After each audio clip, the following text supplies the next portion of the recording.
These guys are. There you go.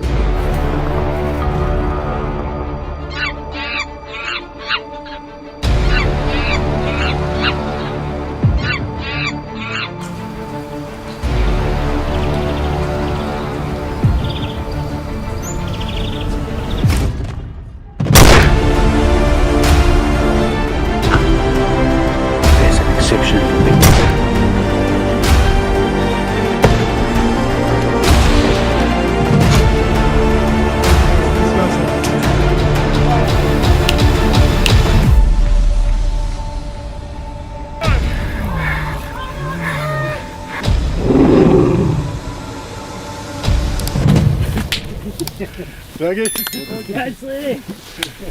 Lions are one of the most impressive predators in the wild, known for their strength and pride. They primarily inhabit the savannas and grasslands of Africa. Lions are distinguished by their golden brown coats and the massive manes of the males, symbolizing power and strength. Do you enjoy learning about lions? If so, leave a number 1 in the comments below.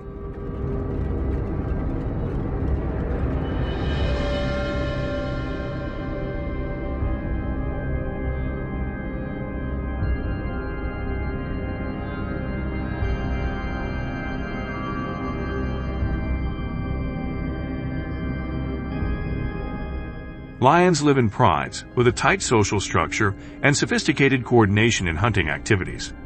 They hunt large animals like antelopes and zebras, using collective strength and smart strategies to catch their prey. Through a combination of strength, intelligence, and social behavior, lions are not only powerful symbols in nature, but also play a crucial role in maintaining the ecological balance of the ecosystems they inhabit.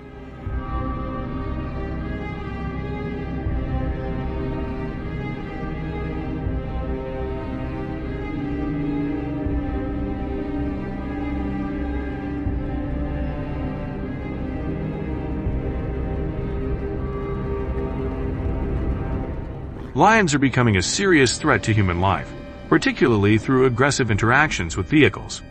These predators have been reported to attack cars, leading to dangerous accidents and contributing to traffic congestion, especially in rural and suburban areas. These guys are.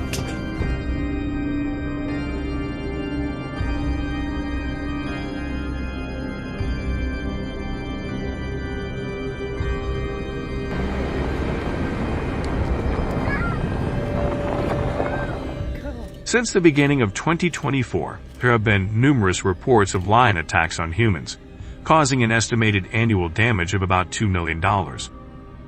The psychological impact is severe, with residents living in constant fear of potential encounters. The disruptions caused by these attacks not only threaten lives but also create significant economic and social challenges.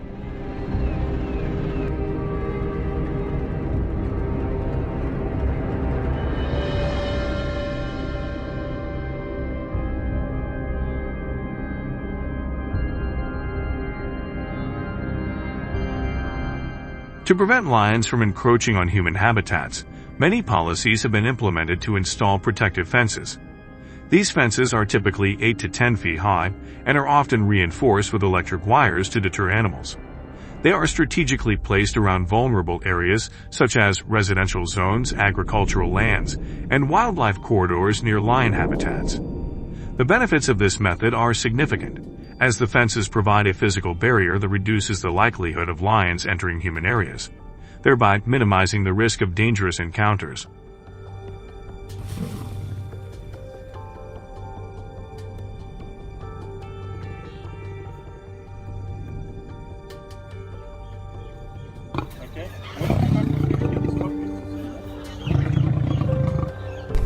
To ensure the safety of residents, comprehensive measures have been implemented, including the establishment of specialized hunting groups tasked with controlling the growing lion population in the United States.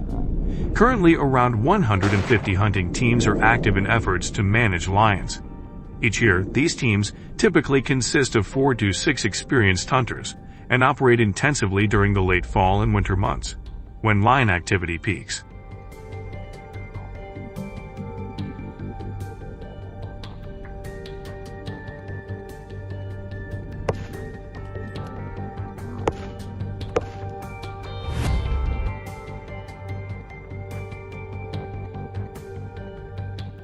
According to recent assessments, about 85% of these hunting groups rely on rifles as their primary weapon due to their accuracy and effectiveness in ensuring a humane and efficient hunt. Do you agree with this hunting method? If so, please like the video. If not, leave a 0 in the comments.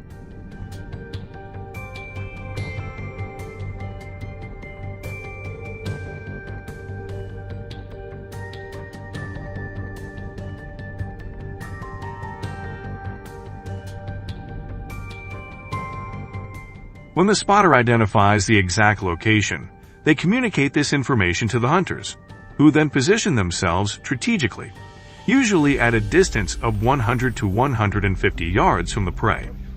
This careful approach minimizes the risk of detection and ensures a clear shot. The hunters aim for vital organs, specifically the heart or lungs, to ensure a quick and humane kill. After each hunt, the results are reported to the state's Wildlife Management Agency, which uses the data to monitor lion populations and adjust conservation strategies as necessary.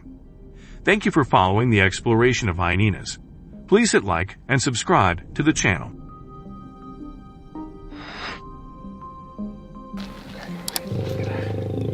If you're ready, Stefan, tagging.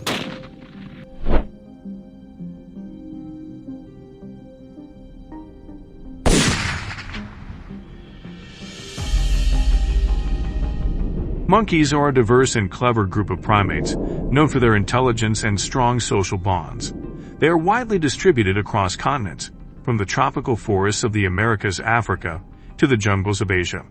They are famous for their rich social behaviors, including building complex social structures, communicating through sounds and gestures, and using tools. Their ability to learn and interact not only captures the interest of researchers, but also makes them an important part of ecosystems, helping to maintain the biological balance in their habitats. Are you ready to join us? If so, leave a number 1 in the comments below.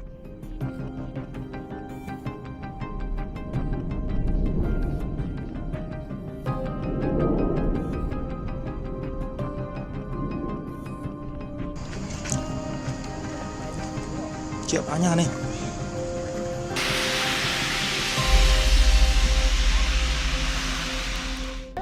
The rapid increase in the monkey population has led to them becoming more familiar with urban environments, resulting in them encroaching on residential areas in search of easy food. According to state data, there has been a 30% increase in property damage caused by monkeys, and the number of health-related incidents due to close contact with monkeys has also doubled in the past year. This change has prompted authorities to reassess wildlife management measures and implement urgent control strategies to address the situation.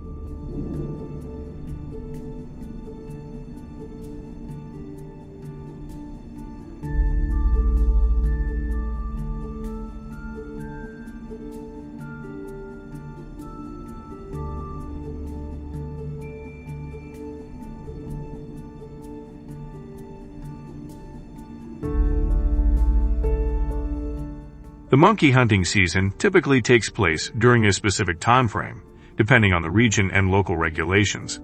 This is when many hunters organize hunting activities aimed at controlling the monkey population and collecting meat or other products from them. These activities have attracted thousands of hunters, aiming to protect their property and communities, as Florida is facing nearly 1 million wild monkeys causing damage up to $120 million each year.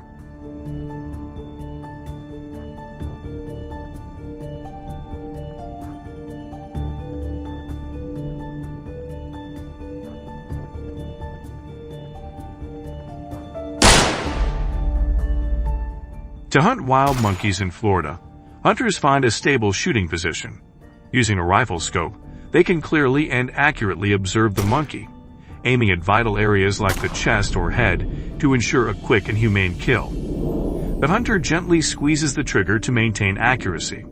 After shooting, the hunter must observe the target's reaction. If the monkey runs away, the hunter must track the blood trail to find it. Upon locating the monkey, the hunter should approach carefully to ensure it is no longer alive and avoid any danger. If necessary, a follow-up shot should be taken to ensure a humane death.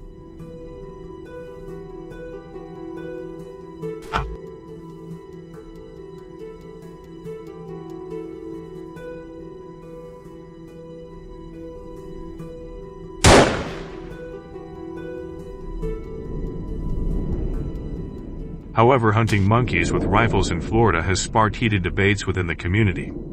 Hunters may face opposition from animal rights activists and other community members. Do you agree with this method? If so, please like this video. If not, leave a 0 in the comments to share your opinion.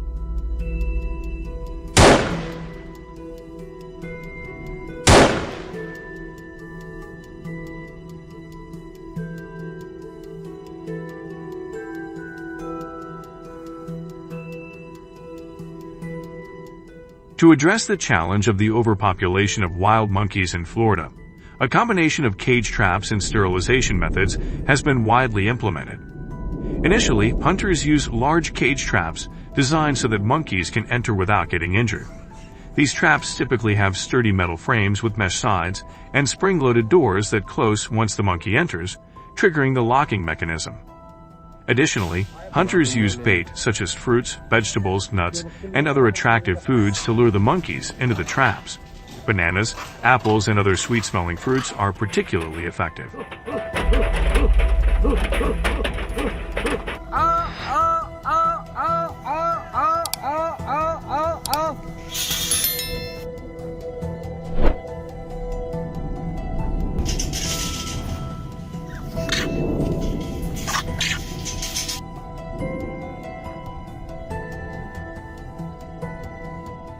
The traps are typically placed in areas where monkeys are frequently spotted, such as near food sources or common travel routes. Once the traps are set, hunters monitor them using nearby tracking devices to observe the monkey's activity and check if the traps have been triggered. When a trap catches between 7 and 15 monkeys, hunters use gloves to handle and transfer the monkeys into smaller cages to prevent bites and the transmission of diseases.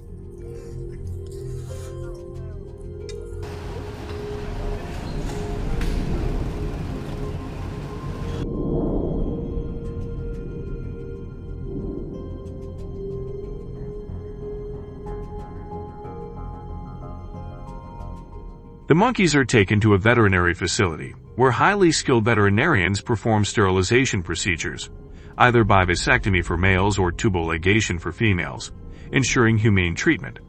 The monkeys are anesthetized during the surgery, and vital signs such as heart rate, blood pressure, and oxygen levels are carefully monitored. After the surgery, the monkeys are closely observed as they recover from anesthesia, with their vital signs and overall condition being regularly checked. They are kept in recovery cages until they are fully alert and stable.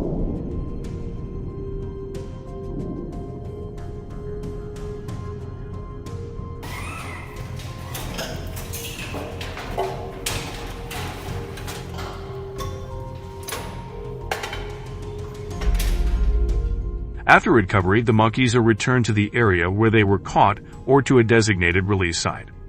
The released monkeys are frequently monitored to ensure they reintegrate into their group and continue to thrive. Thank you for watching the video. Please give us a like and don't forget to subscribe to the channel to watch the latest videos. See you in the next videos.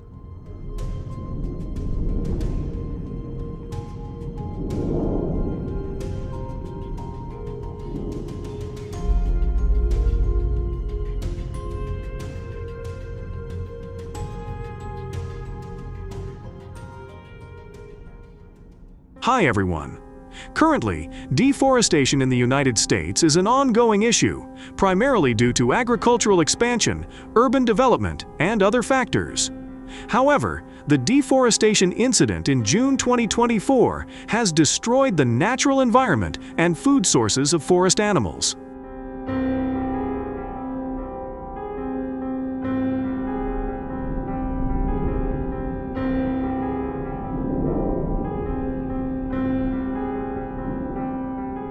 This has led to invasions, particularly by wild boars, whose population has grown to over 9 million, causing significant damage to human life from rural to urban areas.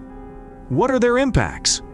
Let's find out together, and don't forget to leave a comment with the number 1 to show your interest.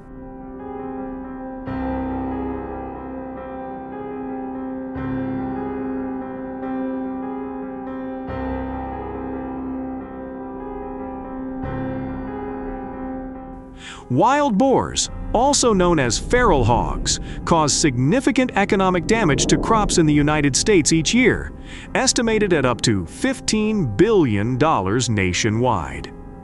This damage includes the destruction of crops, grasslands, and forests. Have you ever wondered how these invasive animals impact our economy and agriculture?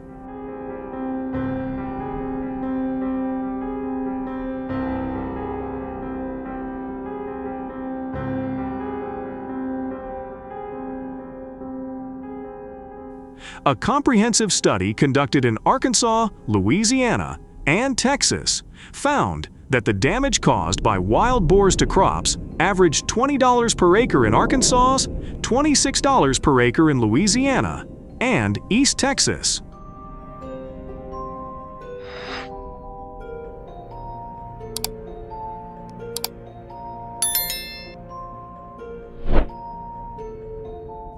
The most heavily affected crops include corn, soybeans, rice, wheat, hay, feed crops, and other types of plants. Additionally, damage to grasslands is estimated at around $10 per acre in these states. In Georgia alone, the damage caused by wild boars to agriculture and other properties exceeds $200 million annually.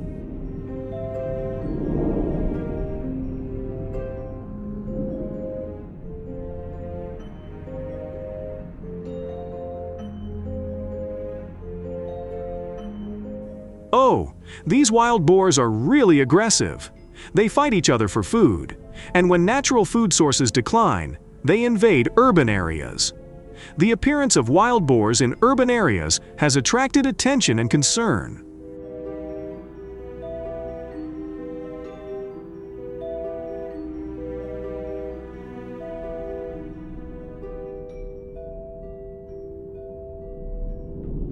According to studies conducted by Texas A&M AgriLife and Houston Public Media, wild boars cause significant damage in urban areas, affecting both property and public health.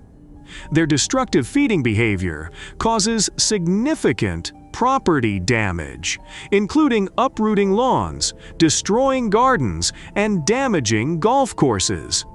How do you think urban areas should respond to the increasing presence of wild boars?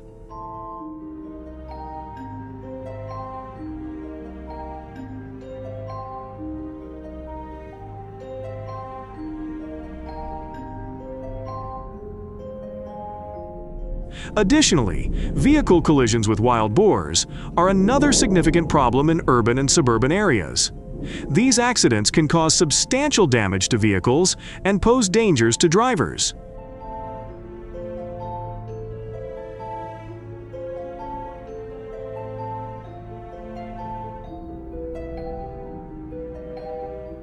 In Texas, vehicle collisions with wild boars cost drivers an average of $1,100 per accident, with a small percentage of these accidents resulting in personal injuries. Considering the risks and costs, what measures do you believe should be implemented to reduce these collisions?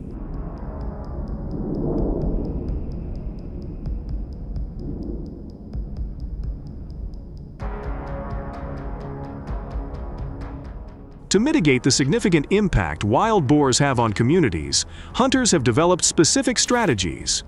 One of the most effective methods is night hunting, as wild boars are primarily nocturnal animals. This technique takes advantage of their active hours, making it easier for hunters to track and manage them.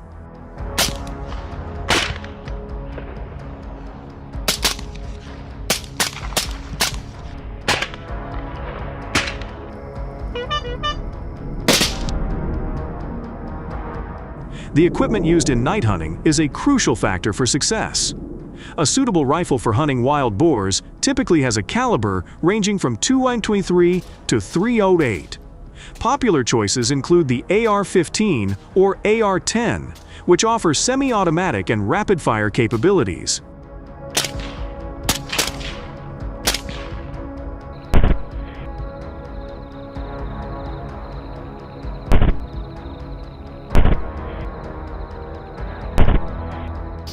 Night hunting also requires the use of night vision scopes or thermal imaging devices.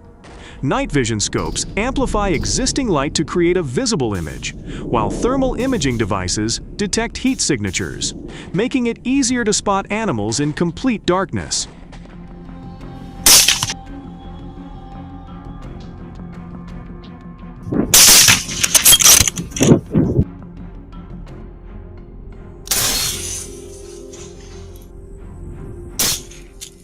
In addition to optical devices, lighting equipment such as infrared illuminators or specialized hunting lights are often used to enhance visibility without scaring the wild boars.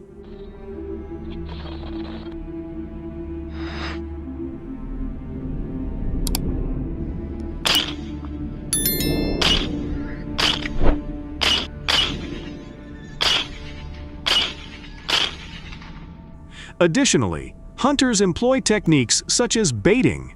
They often use bait like corn to attract wild boars to a specific location. These bait sites are monitored with trail cameras to determine the best times for hunting.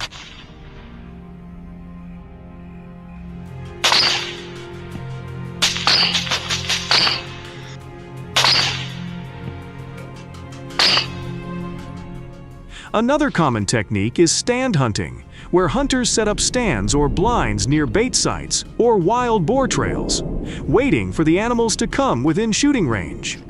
Safety measures are of utmost importance in night hunting.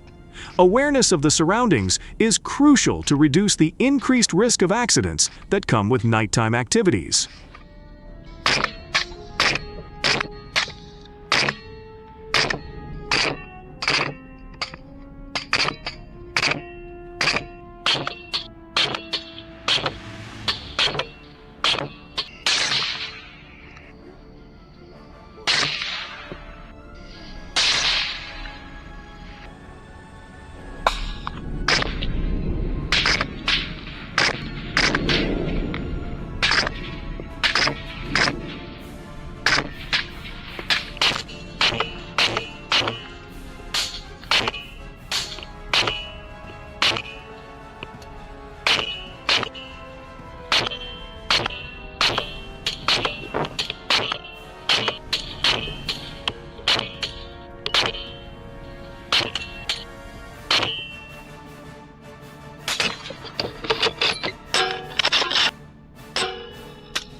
Hunters must always be aware of their surroundings and the positions of other hunters.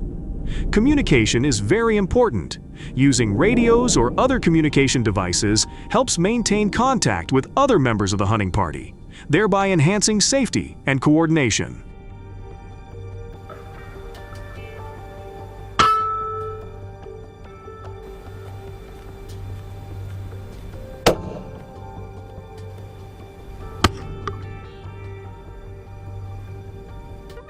Additionally, accurately identifying the target is crucial to avoid accidental shootings. Thermal optics and night vision binoculars can assist with this, but hunters must always verify the target before shooting. Do you agree with this method? Comment with the number 1.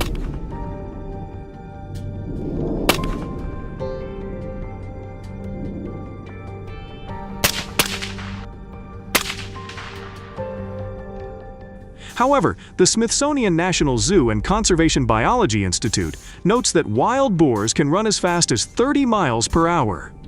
This considerable speed requires hunters to use advanced strategies and equipment to effectively manage and control wild boar populations.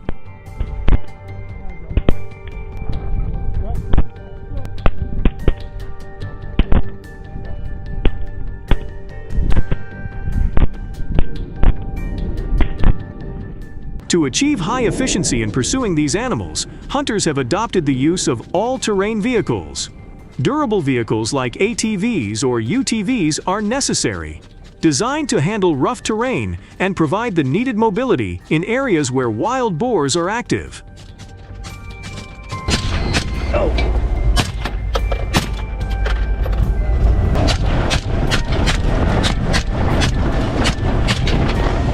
Have you ever wondered about the other types of equipment hunters use to track and manage wild boar populations? One technique involves spotlighting. This technique uses a powerful spotlight to scan fields and forests from the vehicle. When a wild boar is detected, the vehicle stops, and the hunter takes aim using night vision binoculars or thermal imaging devices.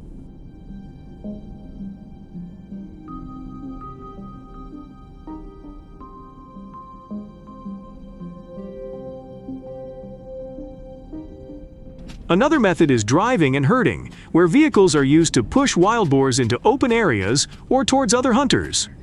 This requires careful and coordinated driving to avoid injuring the animals or the hunters.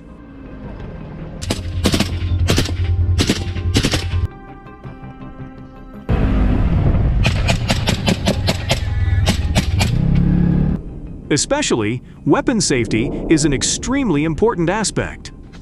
Handling weapons in and around the vehicle requires strict adherence to safety rules.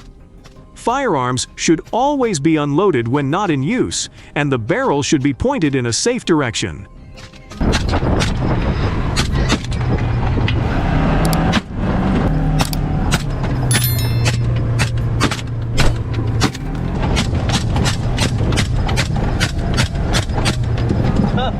Clear communication and coordination between team members are essential to avoid accidents. Using radios or mobile phones keeps everyone updated on the hunting progress and any changes in plans. How do you think these safety measures could be improved or enhanced? Please share your thoughts in the comments below. Thank you for watching, and see you in the next videos.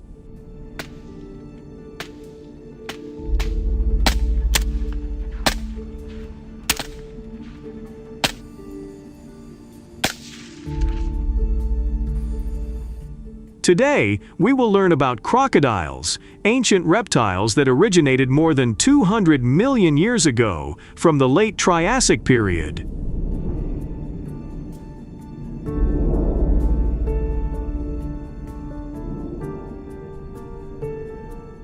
Today, crocodiles are primarily semi-aquatic predators found in tropical and subtropical regions across the globe. Their remarkable adaptability and resilience have allowed them to survive many mass extinction events, maintaining their status as apex predators.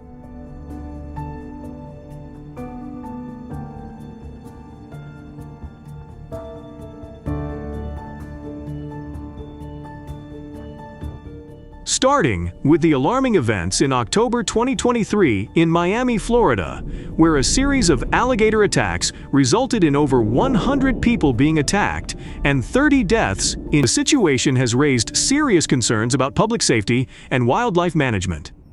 This crisis has highlighted the urgent need for innovative and effective solutions to protect communities while managing the growing crocodile populations.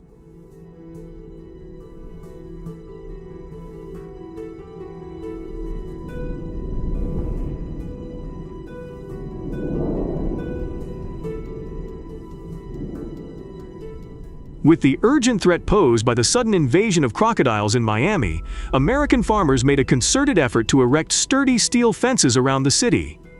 These robust barriers not only serve as a vital first line of defense against the invasive reptiles, but also symbolize the community's proactive stance in protecting their homes and livelihoods.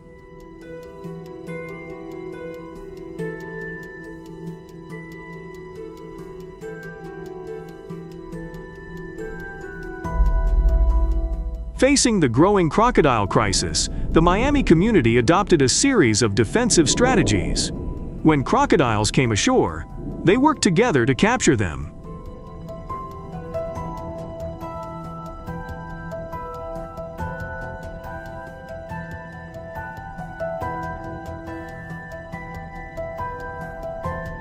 This approach not only enhances safety, but also promotes biodiversity, as these plants provide habitats for other wildlife.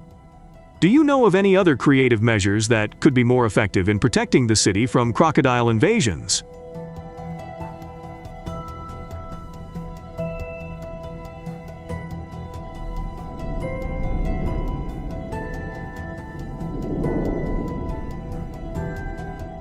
Hunting crocodiles is a challenging task that requires precision, patience, and adherence to regulations.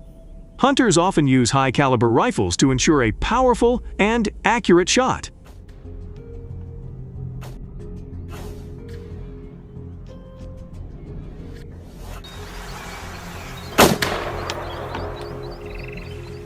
This activity typically takes place in swamps, rivers, and lakes where crocodiles commonly live.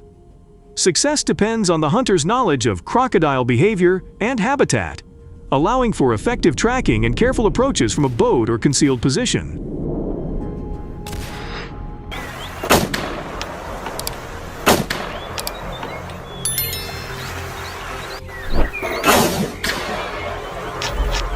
Accurate marksmanship is vital, targeting critical areas such as the brain or spinal cord for quick and humane kills.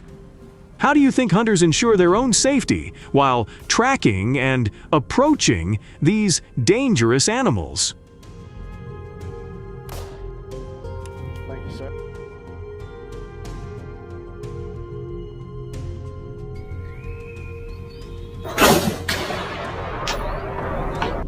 Hunting crocodiles with a bow and arrow is an exhilarating activity that requires extraordinary skill, patience, and a deep understanding of crocodile behavior.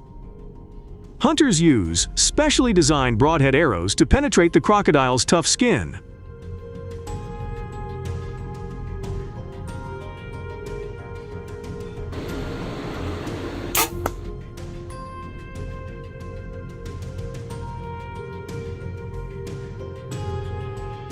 This fascinating method often takes place in swamps, riverbanks, and lakes, where stealth and close-range combat, typically within 20 to 30 yards, are crucial.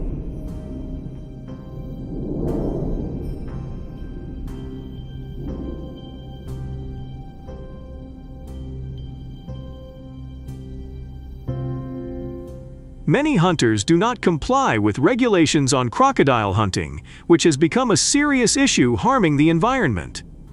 Numerous individuals and hunting organizations have taken advantage of the opportunity to engage in illegal activities for personal and commercial purposes.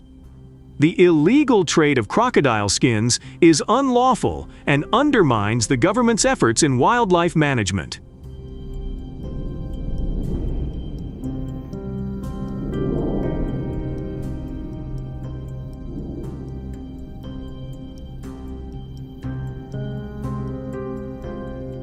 The encroachment of crocodiles into human habitats poses significant challenges, highlighting the urgent need for effective and humane conflict management. Please share your thoughts in the comments section so that together we can find better ways to manage these reptiles.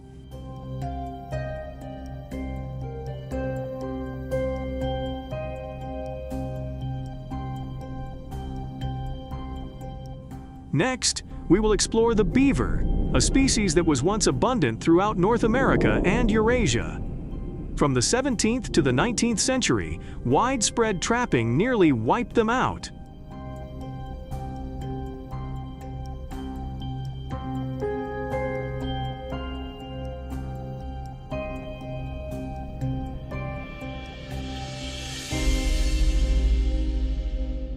However, conservation efforts have led to a significant recovery, with the beaver population in North America now reaching between 10 and 15 million, in Europe around 1 million, and in Asia about 100,000.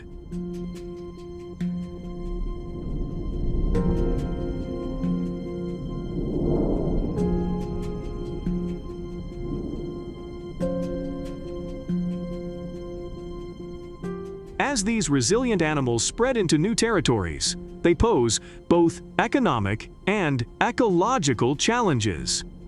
Join us to learn about their impacts and the countermeasures being taken.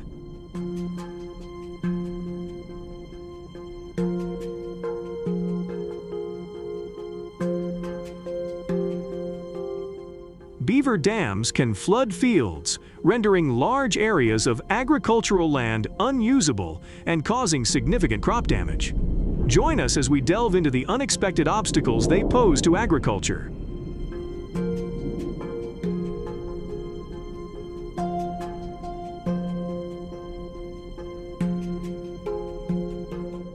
A single beaver dam can flood up to 50 acres of farmland, causing thousands of dollars in damage per incident.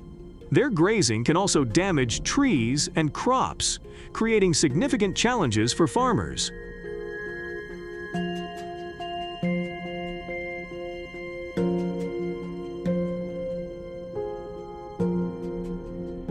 The economic impact is substantial, with some rural areas facing repair and prevention costs of up to $2 million annually due to beaver activity.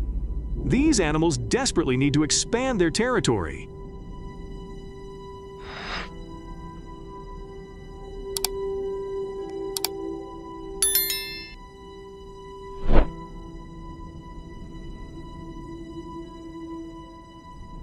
The most important thing for us now is to find effective and sustainable solutions. What do you think about addressing the presence of beavers and the challenges they pose? Did you know that a pair of beavers can produce up to 20 offspring in just 5 years? This rapid population growth can lead to significant ecological and agricultural challenges.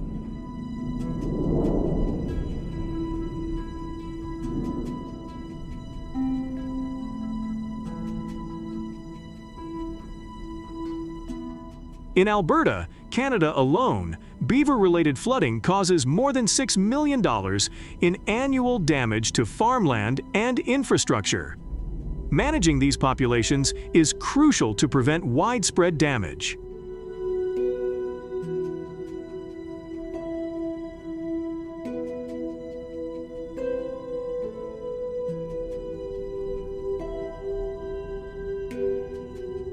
The fastest and most effective way to manage beaver populations is through hunting, which requires a combination of strategy, skill, and understanding of beaver behavior. Using rifles has proven to be an effective method for hunting beavers. What do you think about this approach?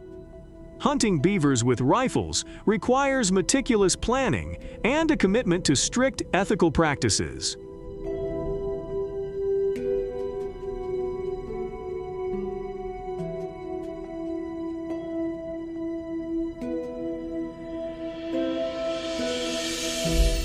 .22 caliber rifles are often favored for their accuracy and reduced risk of over-penetration, making them ideal for this purpose. This method not only respects wildlife, but also adheres to the principles of responsible hunting.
Next, we will explore a more humane approach. So stay tuned, and you will soon find out. Hunting beavers with a bow is a challenging and unique experience for hunters. This traditional method requires great skill and patience, as beavers are agile and elusive animals.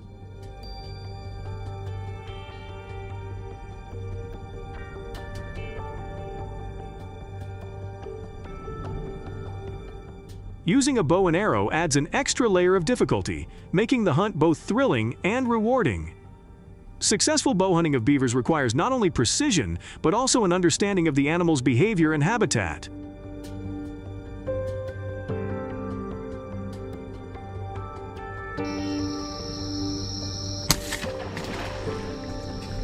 Using a compound bow or traditional bow with the appropriate draw weight will ensure enough force for humane penetration. Broadhead arrows are recommended because of their penetrating ability.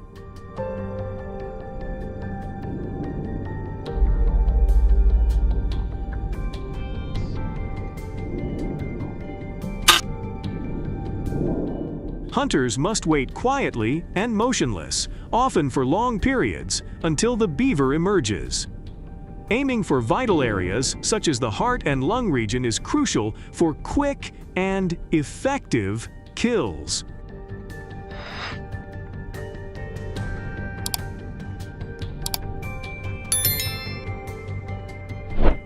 After the beavers are brought in, they are carefully cared for and trained to perform in circus acts, bringing joy and entertainment to the audience. We encourage you to share your experiences and suggestions in the comments below. Your insights are invaluable in discovering the best ways to manage beaver populations.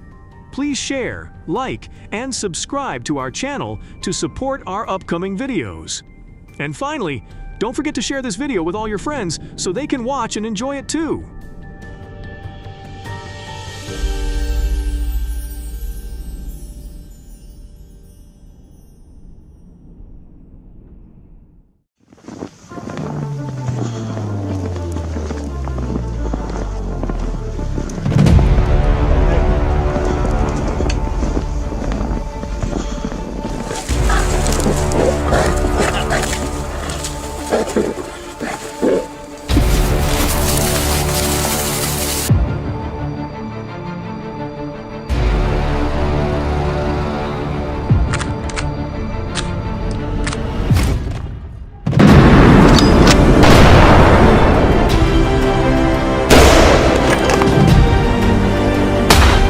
Wih, kena mo. Wih, mantap. Wah, mantap. Wow. Kena. Mantap.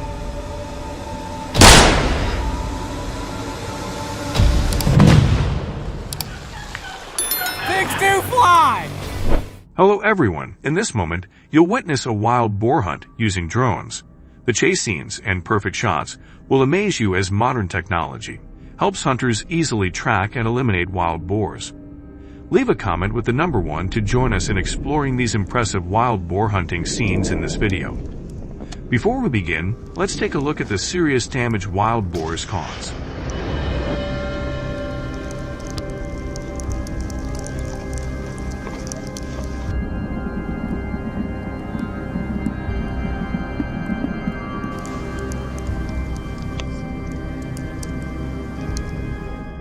In 2012, they caused habitat loss and have become increasingly aggressive towards human settlements. In the state of Georgia, there have been over 50 wild boar attacks on humans. Although the Georgia Department of Natural Resources has not recorded any fatalities, these attacks still pose a threat to human safety and have a direct impact on local businesses.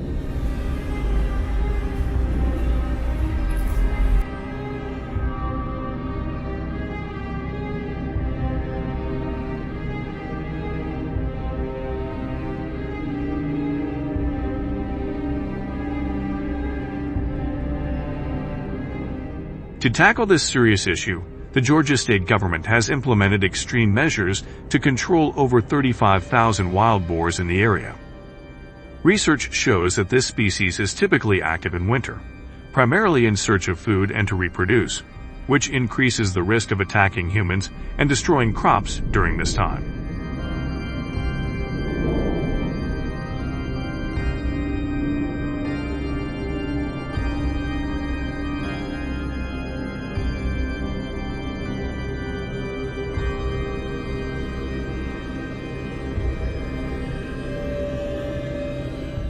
The Georgia state government has established a hunting season from November to March, allowing each hunter to hunt up to 150 wild boars per season. However, the hunting license also clearly states that hunters are not allowed to hunt young wild boars or pregnant ones in order to protect the species' ability to survive and prevent negative impacts on the ecosystem. The harsh weather conditions and the complex mountainous terrain of the Blue Ridge Mountains and Chattahoochee-Oconee National Forest require hunters to work in teams of 5 to 10 people to ensure safety in dangerous situations.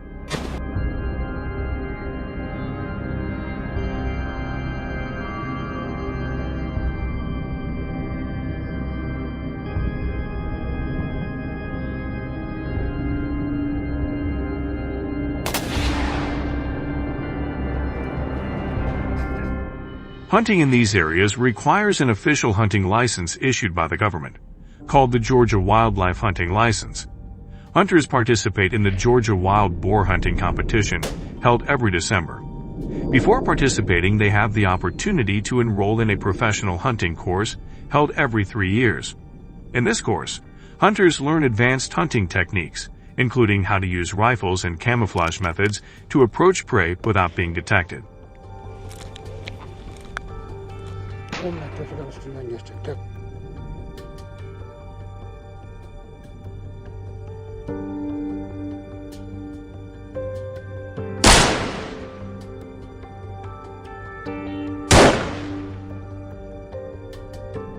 This year's Georgia wild boar hunting season has incorporated advanced technology with the use of drones to help hunters track and reduce the time spent searching for wild boars in hard-to-reach terrains.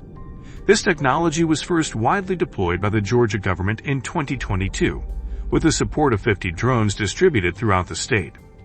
Modern drones not only help hunters track wild boars during the day, but are also equipped with advanced technology to see better at night.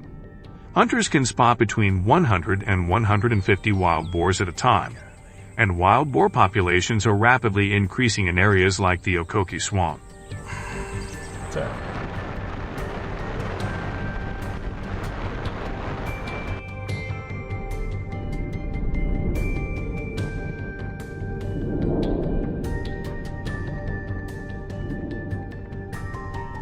Night hunting in Georgia is not common due to poor visibility in low-light conditions. Hunters are only allowed to hunt at night about 10 times per season. Infrared lamps help hunters easily detect wild boars by their body heat, increasing accuracy and reducing hunting time. These infrared lamps also help hunters maintain a safe distance and minimize the interference of bright lights in the natural environment.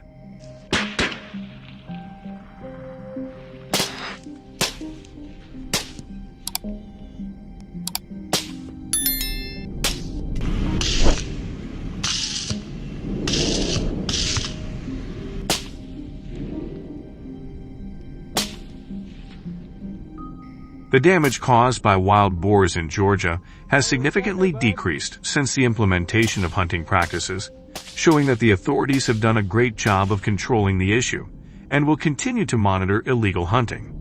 In the following sections, hunting will be carried out using ATVs, allowing hunters to travel up to 100 meters to eliminate wild boars.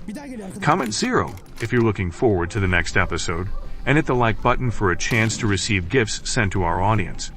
Keep watching the video.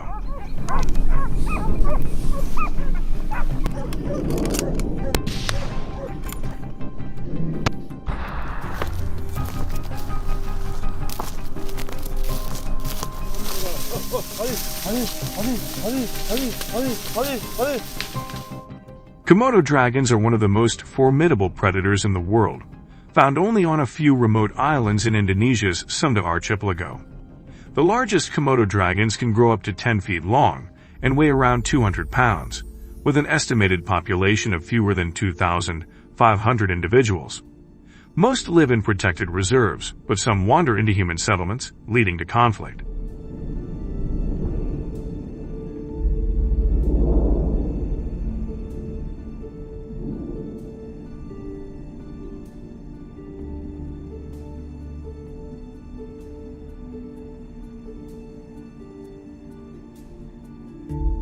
Komodo dragons thrive in dense forests, which are ideal hunting grounds.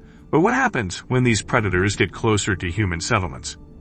When the harsh dry season hits, food shortages drive these predators toward human settlements. The result is the devastating loss of livestock, disrupted livelihoods, and a constant danger to local communities.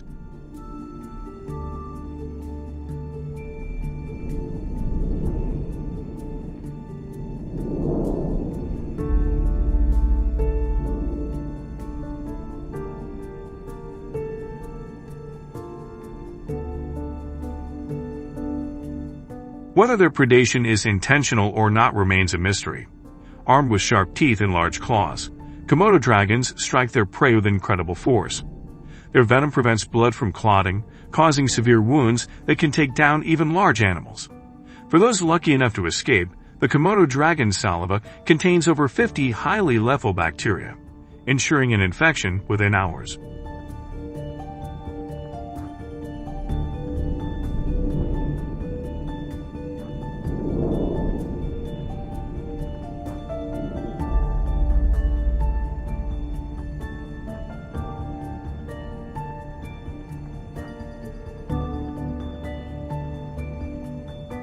With a striking force of up to 600 pounds per square inch, the Komodo dragon can take down powerful prey, such as a 1,500-pound water buffalo. On the islet of Flores, farmers report losing up to 30% of their livestock each year to this invasive species, leaving the community struggling to fight back. While hunting and trapping are traditional methods of dealing with them, which method would you choose to keep hunters safe? Vote below.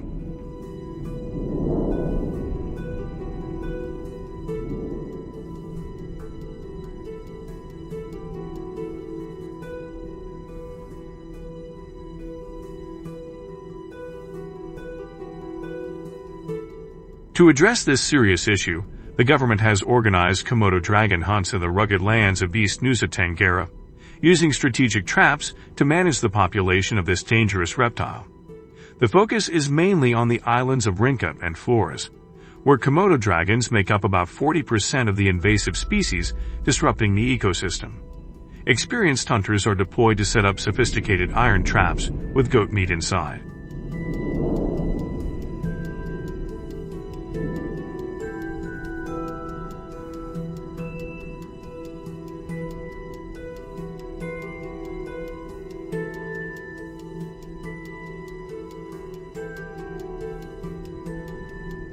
When participating in the Komodo dragon trapping efforts, hunters must strictly adhere to safety guidelines to avoid attacks.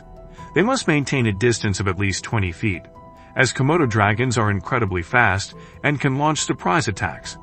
Hunters carry long sticks and wear gloves to maintain distance and respond quickly. A critical rule is never to turn their backs on the dragon, as Komodo dragons typically strike from behind. Understanding this, the hunters have diligently followed the regulations outlined in the invasive species hunting permits.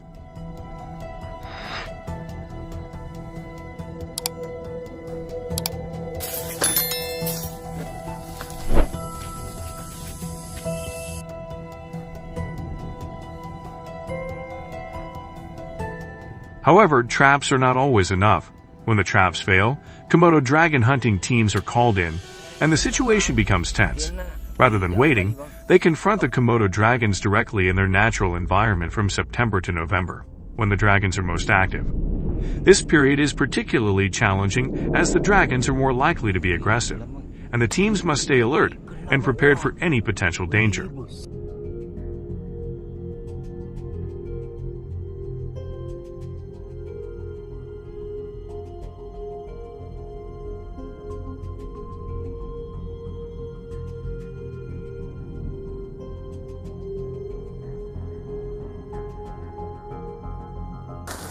Small hunting teams, typically consisting of 3 to 5 people, begin their large expeditions. Hunting the Komodo dragon requires more than just skill and absolute focus. As sweat pours down and hearts race, they use the wind to mask their scent, moving silently and waiting for the perfect moment to take a precise shot, bringing down their prey. This is also considered a humane approach towards managing wild animal populations. The team must remain highly disciplined, as the stakes are high, both for their safety and the welfare of the ecosystem. Wah, mantap. Langsung KO di sana.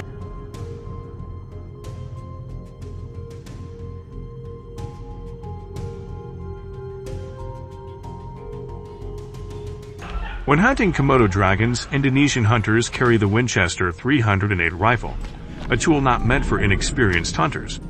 Only those over 30 years old are allowed to use it due to its precision and the calm required under pressure. Each shot is not just an action, but a responsibility. After the hunt, hunters must collect the Komodo dragon's body for proper disposal. Any negligence can result in severe fines, up to $5,000. This process also helps protect the environment from pollution. Through each step and decision, we recognize the value of knowledge, caution, and responsibility in managing such a dangerous task.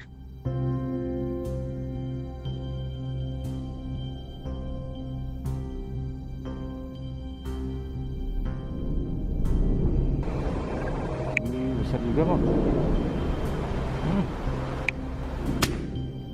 Mantap bang, kena bang. Kena. Okay. Do you think these actions ensure a sustainable future for both the ecosystem and humans? What are your thoughts on humanity's role in controlling invasive species? Share your views with us, and don't forget to support the channel to explore more thrilling stories with us. These methods have been quite effective in halting the spread of some invasive species.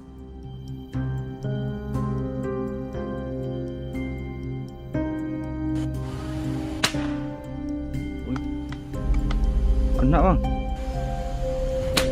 Wih, mantap bang.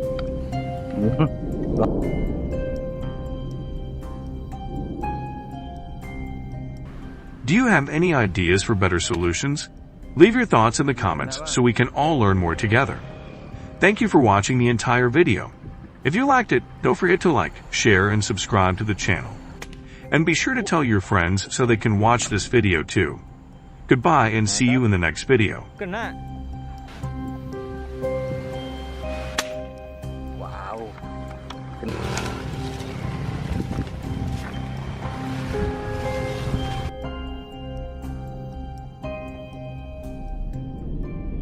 Hello everyone! During the dry season in Australia, wild cow herds begin to move in search of food sources. They often traverse major roads, causing severe traffic congestion. On July 24th, on a road in Western Australia, hundreds of vehicles had to stop for several hours, as a herd of around 300 wild cows passed by, resulting in an estimated $5,000 in damage due to vehicle collisions, damage, and delayed goods, not only causing a halt, but also creating traffic jams.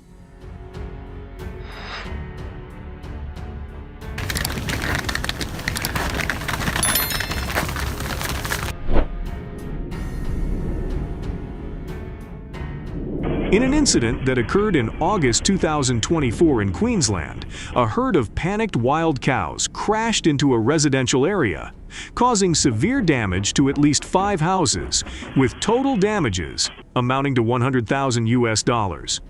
Particularly dangerous are the direct attacks from wild cows on vehicles and people.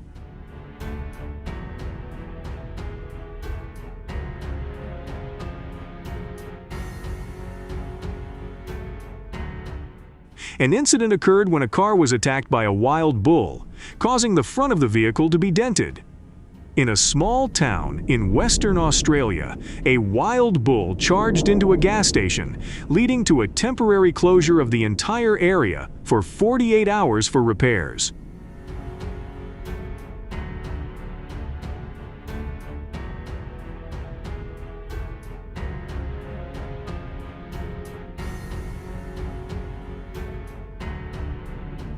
To address this situation, wild bull hunting has become the primary solution to control their population growth.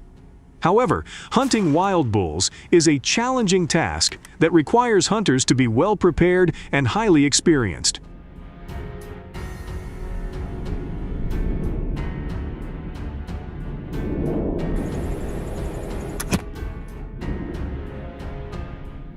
They often need to travel on horseback and lie flat on the ground to avoid detection by the wild bulls.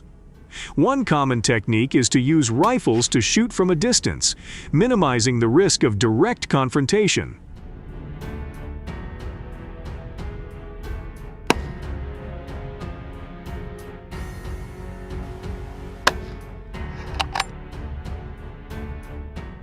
Hunting requires strict adherence to regulations and permits issued by the government.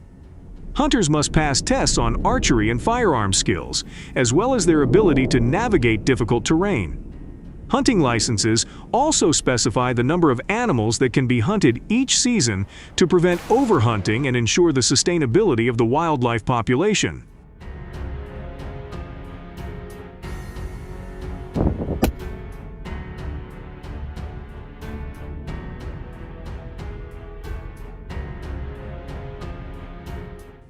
Hunting wild bulls is not only a dangerous activity, but also carries significant legal risks. The dangers associated with legal hunting or improper use of weapons have led the government to enhance monitoring measures and impose strict penalties.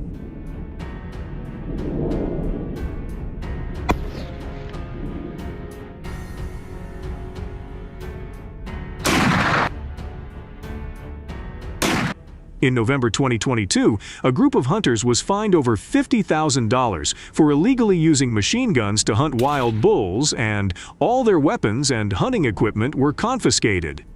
Typically, hunters use powerful firearms and bows as their tools.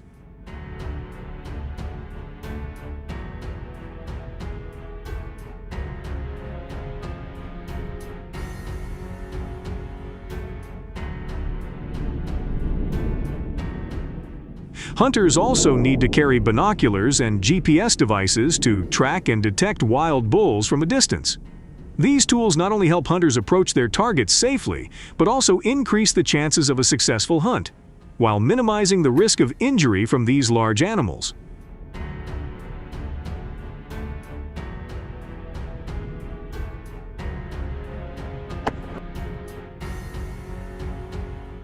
In 2022, the population of wild bulls in Australia decreased to about 15,000 thanks to bow hunting campaigns. However, using bows also comes with strict regulations, including a ban on hunting in conservation areas and the requirement for valid permits.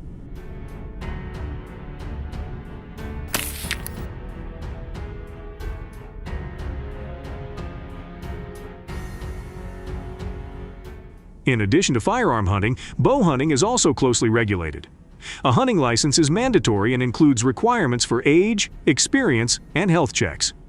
Only individuals aged 18 and over with at least 2 years of hunting experience are eligible. Notably, in 2021, about 1,200 hunting licenses were issued, but only around 60% of those were for wild bull hunting.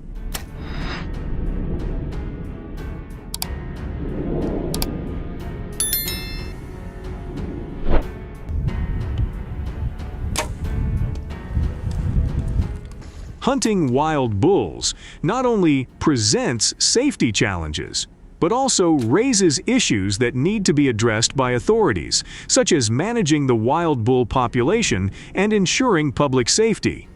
Certain practices should be avoided during hunting, such as hunting while intoxicated or lacking experience, as these pose significant risks to the hunters themselves. About 40% of Australians oppose wild bull hunting, believing that it harms biodiversity and could put the species at risk of extinction.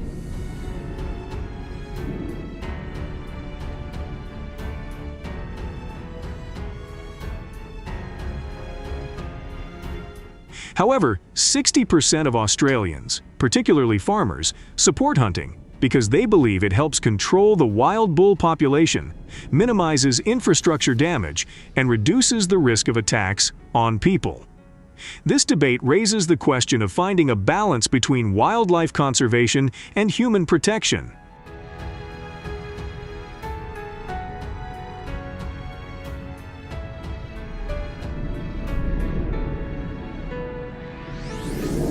As you've seen, the situation is becoming increasingly serious. So, how should wild bull management be handled? Is hunting the optimal solution, or should we explore more sustainable conservation and population management methods? Share your thoughts in the comments below. We look forward to hearing from you. Stay tuned for the next video.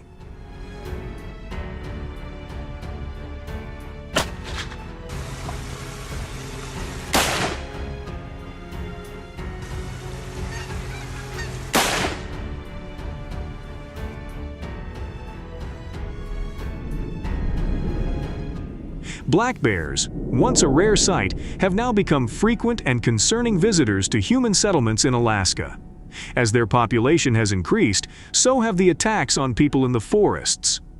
Last year alone, there were over 250 reported attacks, resulting in estimated damages of up to $1.5 million.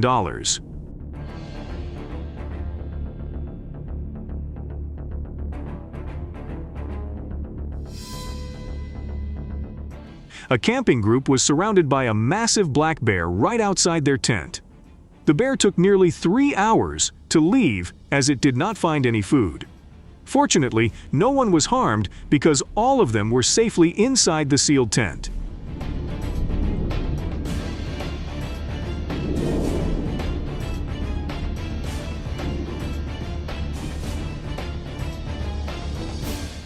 As a result, authorities have implemented extreme hunting measures to prevent bear attacks on people. Bear tracks in the snow serve as a warning sign that they are nearby. Hunters in Alaska are equipped with government-licensed firearms. Although winter conditions are challenging, they provide an advantage for hunters by saving time. The bear's tracks, measuring 10 inches in size, help hunting guides locate the bears.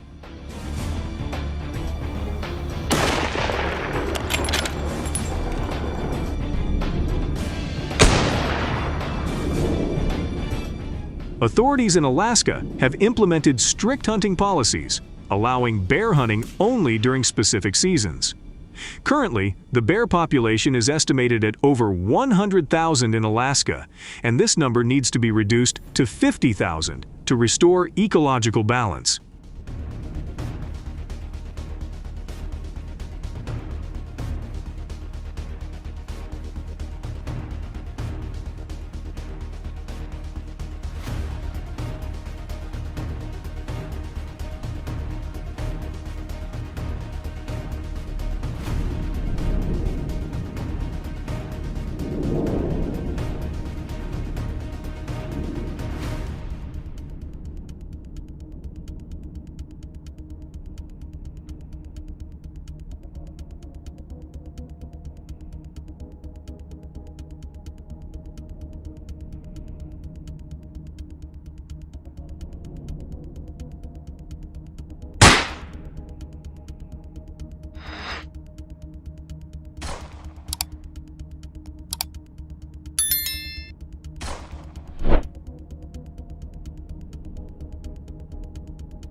However, the frigid and hazardous conditions make hunting a challenging endeavor.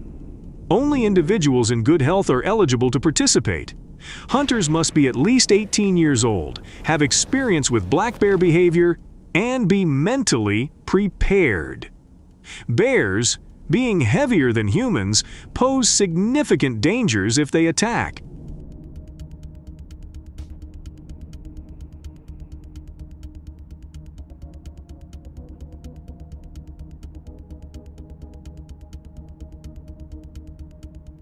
Therefore, hunters approach black bears quietly to minimize noise. The safest distance when hunting black bears is 50 feet. The heaviest bear caught in the 2023 hunting season weighed 800 pounds, setting a new record. Authorities report that controlled hunting has significantly reduced bear attacks by 15%.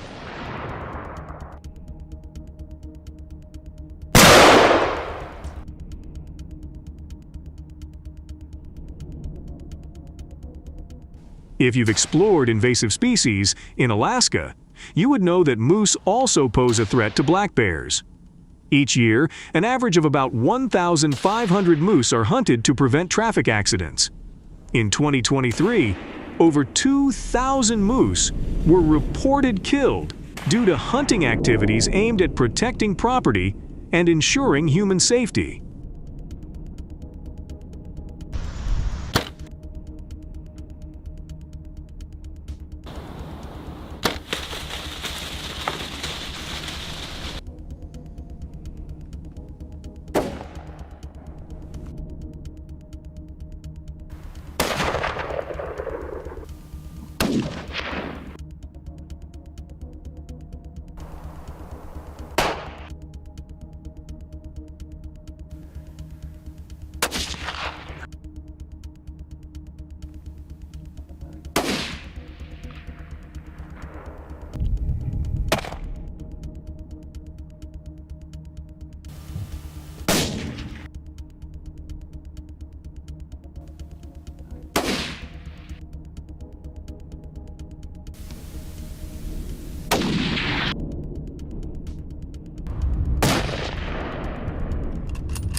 With damage amounting to over $50 million annually for repairs in areas affected by moose invasions, hunting in Alaska has its own specific regulations.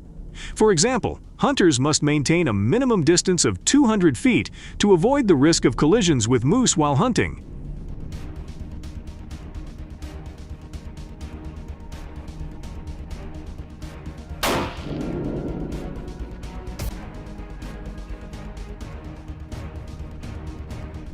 Moose hunting licenses are very strict, emphasizing the necessity of hunting in mountainous terrain. Successful moose hunting not only requires skill, but also excellent vision. Hunters must have 20/20 vision to qualify. Additionally, hunters are prohibited from hunting pregnant female moose as part of the state's humane hunting practices.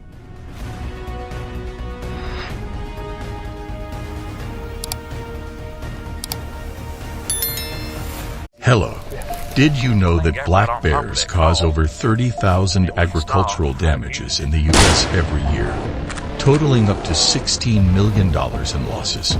So, how do American hunters track and capture these massive bears while ensuring their own safety and protecting the land? The increasing conflict between farmers and black bears in rural areas of the U.S. is pushing many to the brink, as these powerful animals destroy crops and threaten their livelihoods. Black bears cause over 30,000 crop damage incidents each year, including a particularly severe case in the eastern U.S., where 50 acres of corn were destroyed in just 3 days, resulting in a loss of $660,000. Despite efforts to protect crops with high electric fences, the bears have proven their intelligence and persistence by breaking through these fences, with some weighing up to 350 pounds.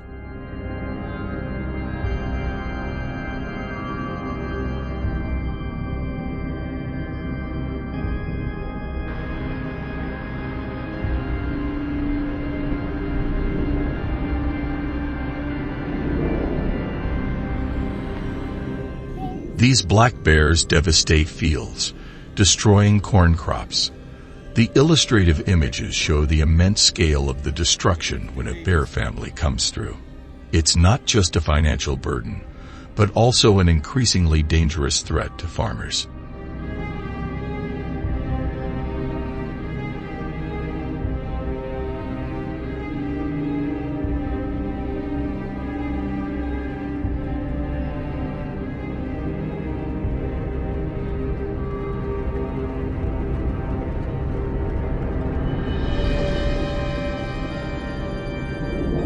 As the damage caused by black bears continues to rise, many farmers have turned to hunting as a method of controlling the bear population.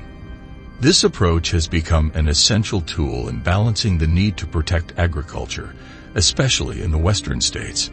However, hunting black bears is not a simple task, requiring special skills and patience. A typical hunt can last from 3 to 10 days, depending on the weather and terrain. Hunters must navigate challenging landscapes, from vast grasslands to dense forests, where only those with experience can effectively track the prey.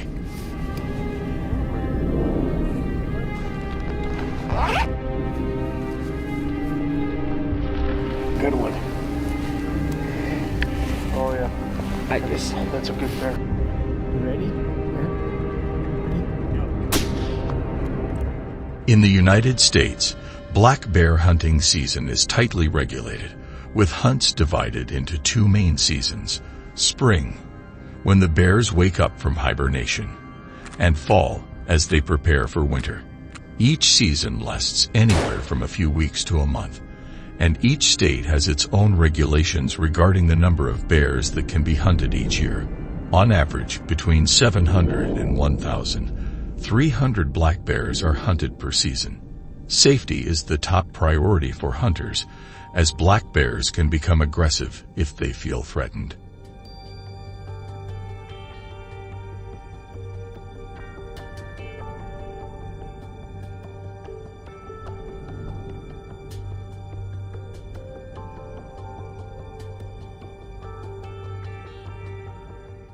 Tracking is incredibly important, as bears leave signs like droppings, claw marks, and footprints.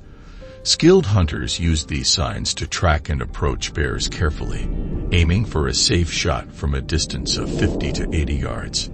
Precision and situational awareness are crucial factors for success.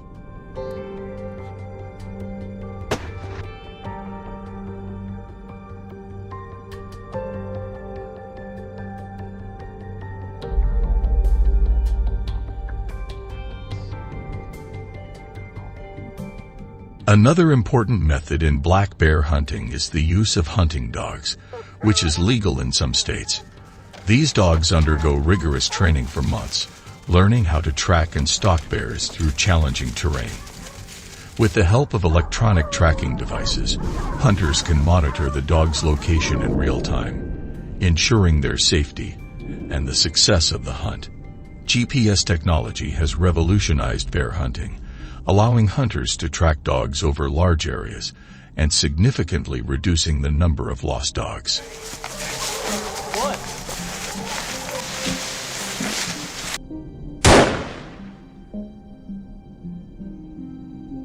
I got dressed up dogs.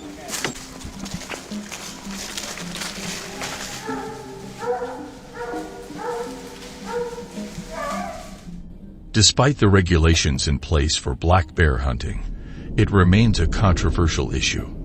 Environmental and animal rights groups argue that hunting bears could lead to population imbalances and illegal trade of bear parts, both of which carry severe penalties, including hefty fines and imprisonment. The debate becomes more complex given that some bear populations are at risk of overhunting, making the management of these animals a delicate balancing act.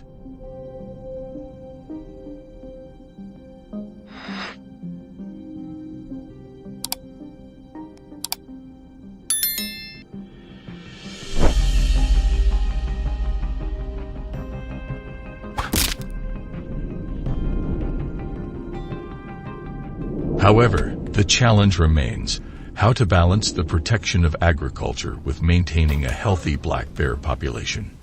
Both hunting and technology play key roles in managing this conflict. A reasonable and sustainable approach is needed to address the growing tension between humans and black bears.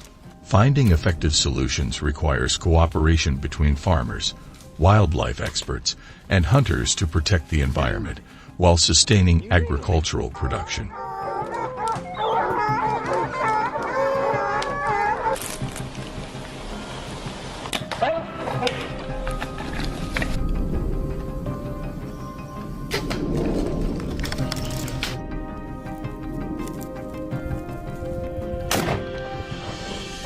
I think combining conservation with development is crucial for long-term sustainability. It's about finding a balance that allows both wildlife to thrive and human activities to prosper. Sharing ideas and collaborating with experts can lead to innovative solutions that benefit both sides.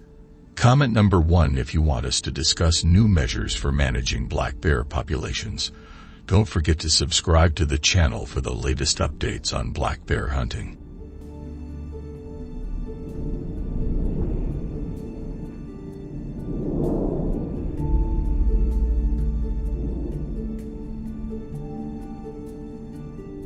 The force of a kangaroo's jump when it hits the windshield can cause serious damage and crack the glass.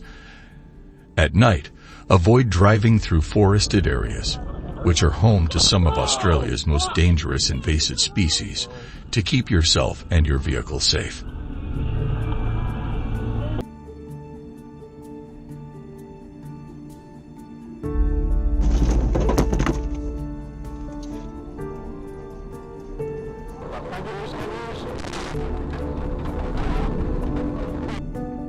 Did you know that the moose mating season peaks from late September to early October in Montana? These massive creatures are one of the leading causes of serious traffic accidents. Always reduce your speed and stay alert in areas known to have moose.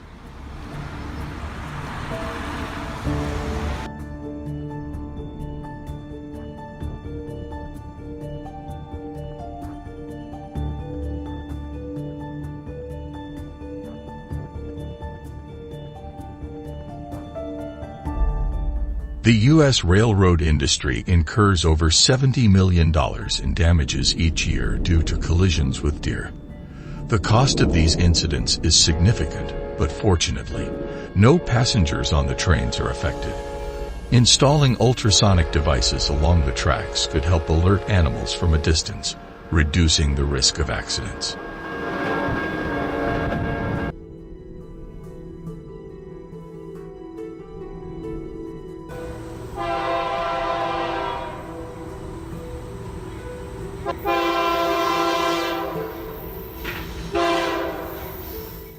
In China, collisions between trucks and sheep occur frequently, causing significant damage and leading to many farmers losing their livelihoods.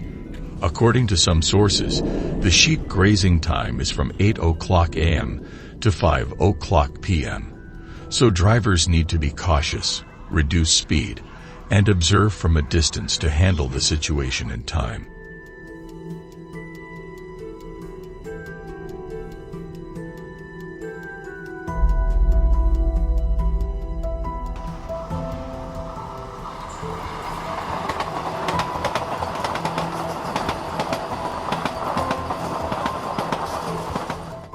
Mongolia is also part of China, but livestock grazing here is more strictly regulated. Violations in livestock grazing can result in fines of up to $300, and repeat offenders may face imprisonment. It's important to be responsible citizens and keep livestock safely under control.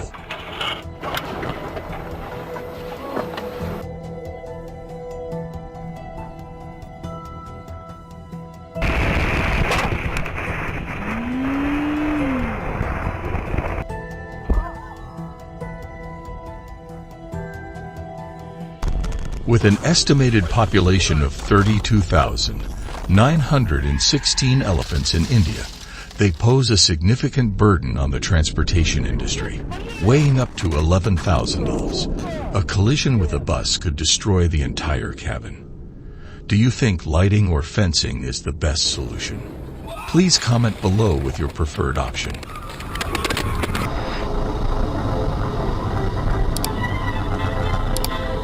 Oh my god, oh my god. Oh my god. Holy Yes. Every year, there are more than 177,000 bird strike incidents. Events like the engine fire in Denver remind us of the fragile line between safety and disaster. Watch the video to see what advice you would give to pilots if you were an expert. I believe that in an emergency, a pilot would try to land as close as possible.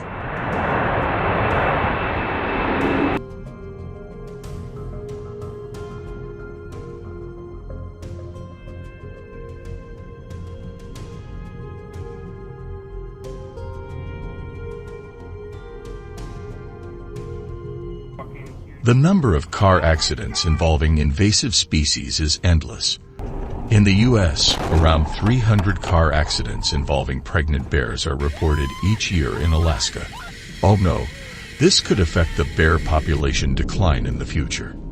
If you witness such an incident, please contact local authorities immediately to ensure the bear gets timely veterinary care.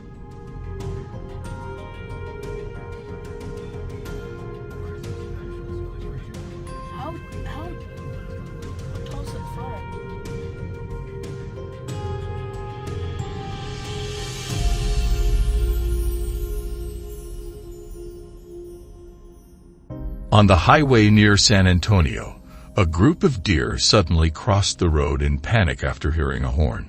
Oh no, to protect themselves, drivers should maintain a speed of around 50 miles per hour in the morning when deer are most active. Please comment 1 if you think this is safe for drivers. They're still coming.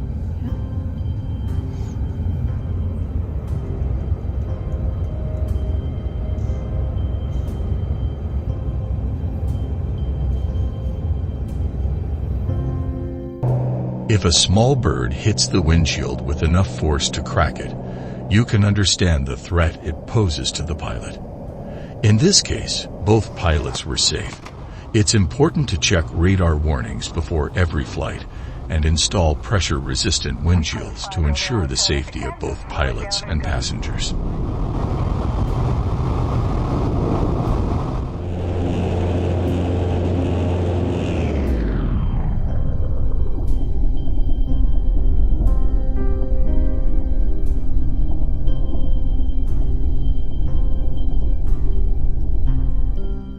Imagine your million-dollar car being damaged by a collision with a moose in forested areas like Bitterroot or Flathead National Forest in Montana.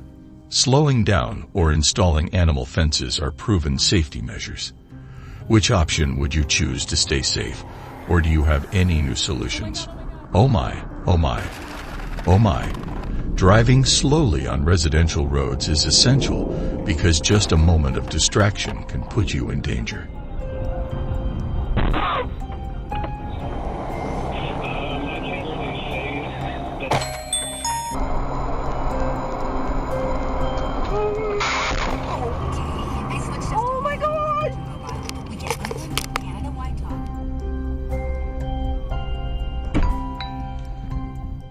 This driver is lucky to have escaped a collision with a deer. Don't put your life at risk because of invasive species. Share this message to help keep everyone safe on the road.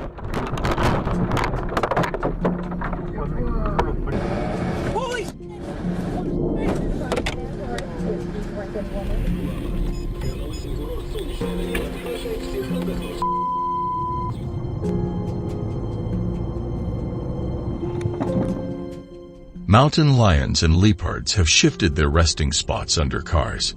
Areas like Colorado, which previously saw frequent attacks, now experience over 200 car accidents each year. Stay inside your car and call for roadside assistance. Don't exit the vehicle, as this could put you in danger.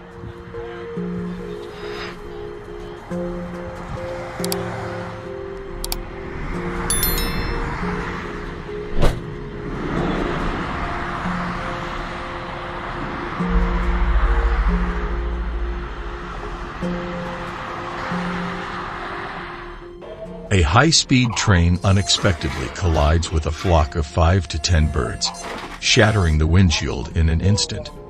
In situations like this, there's no time to install barriers. The solution is to implement advanced detection systems and alert procedures that could give train operators a few precious seconds to react.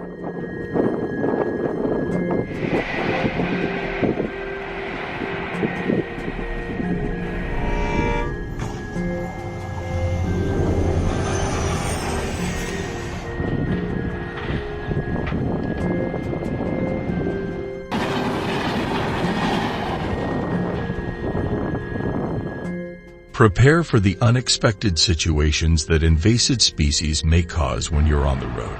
Every collision is a lesson and a call to responsible action. Always stay alert, drive carefully, and share your preventive measures to inspire others in the comments below. Hit the like button to let us know you're watching and supporting us. See you in the next video.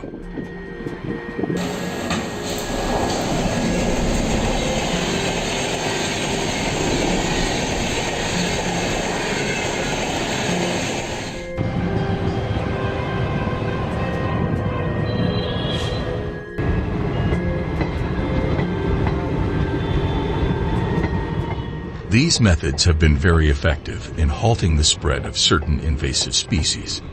Do you have any ideas to improve these solutions? Please share your thoughts in the comments so we can discuss them together. Thank you for watching and staying until the end of the video. If you liked it, don't forget to hit the like button, share, and subscribe to the channel for the latest videos. Also, be sure to introduce the channel to your friends so they can watch too. Goodbye, and see you in the next video.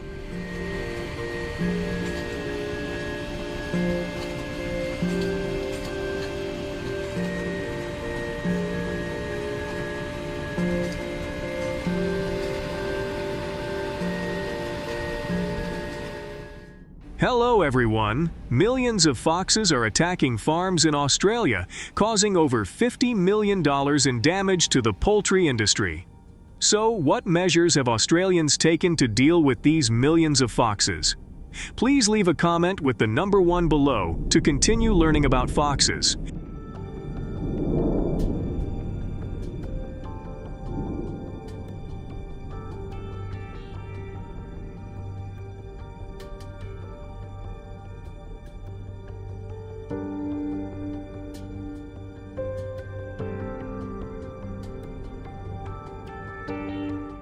Watch the video to learn how Australian farmers are dealing with millions of invasive red foxes. These foxes have caused severe damage to poultry farms, particularly in areas such as New South Wales. According to one farmer, they discovered that 30 chickens had been attacked by foxes overnight. This not only affects their income, but also diminishes their quality of life.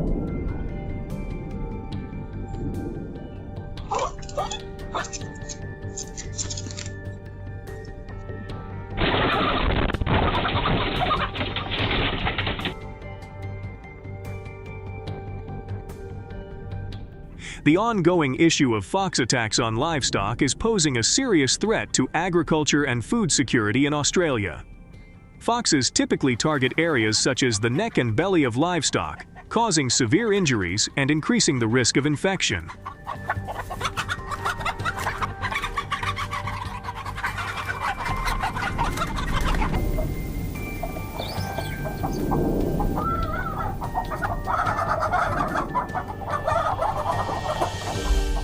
In particular, these attacks often occur during the harvest season when chickens have the highest economic value. Since the injuries caused by foxes can easily lead to infections and the spread of disease, farmers should not use the attacked chickens to ensure food safety and public health.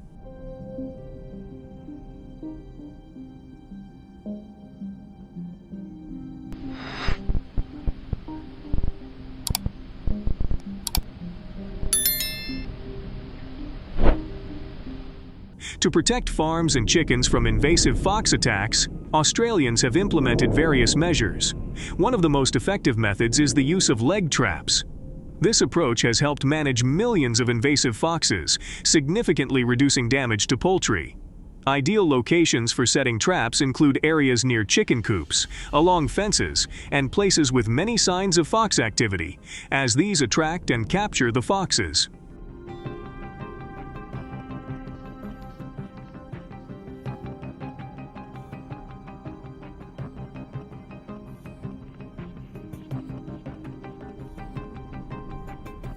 Trapping invasive foxes requires experience and careful observation. Fox tracks typically feature a distinct paw shape with 4 toes, which helps hunters identify the areas where foxes frequently travel.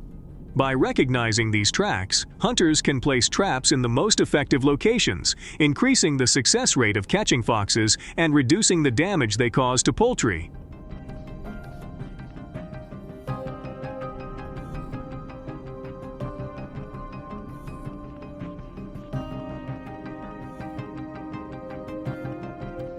Setting traps for invasive foxes requires meticulousness and precision. Foot traps work by clamping down on the fox's leg when it steps on the trap.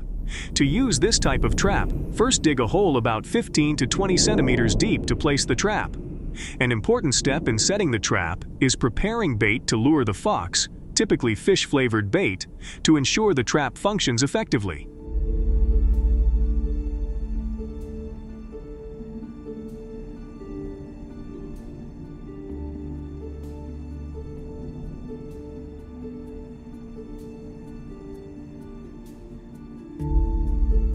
Traps are often designed to be large enough to clamp down on the fox's leg and heavy enough to prevent the fox from dragging the trap away.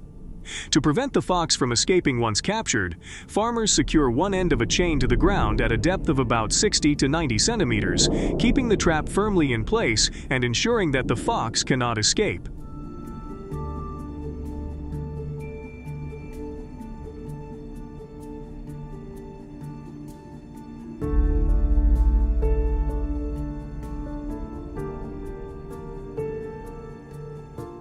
Australian farmers typically check and collect trapped foxes early in the morning, as foxes are most active at night. Those setting traps need to be cautious, as improper use of the traps can trigger the sensitive mechanism of the leg traps, which can close quickly. If a hunter accidentally falls into a trap, it is crucial to remain calm and seek medical attention immediately to prevent serious injury or infection.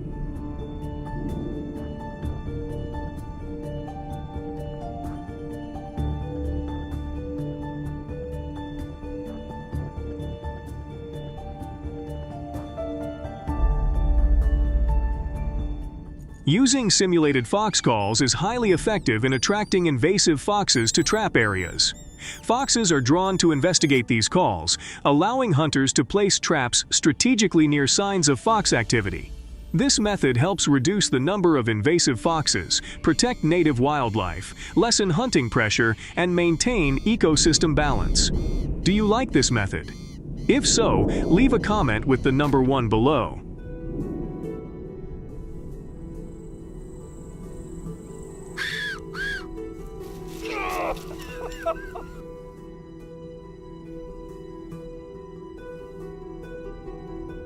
Facilitating fox trapping is an effective method, especially when combined with placing traps in strategic locations, such as near areas with abundant fox signs or places where foxes frequently move.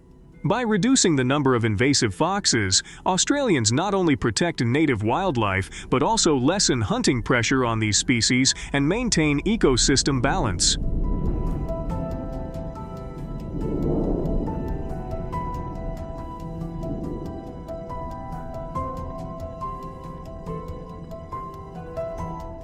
Australians pay close attention to not leaving foxes trapped for too long to avoid attacks by other animals or excessive stress. They typically check traps at least once a day to ensure timely rescue of the foxes. This approach not only minimizes injury to the foxes, but also ensures that fox management is carried out effectively and humanely. It demonstrates a commitment to protecting property while treating wildlife with respect.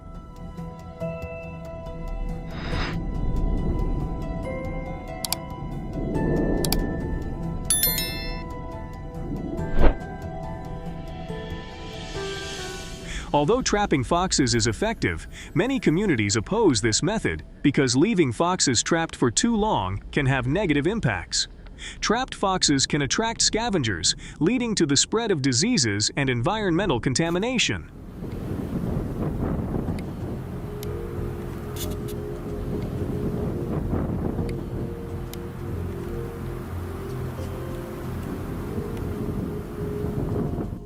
Additionally, some communities in Australia choose to combat foxes using hunting equipment and view this as a recreational activity.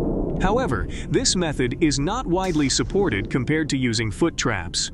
Hunting activities are typically conducted for short periods, as they can have negative impacts on the environment.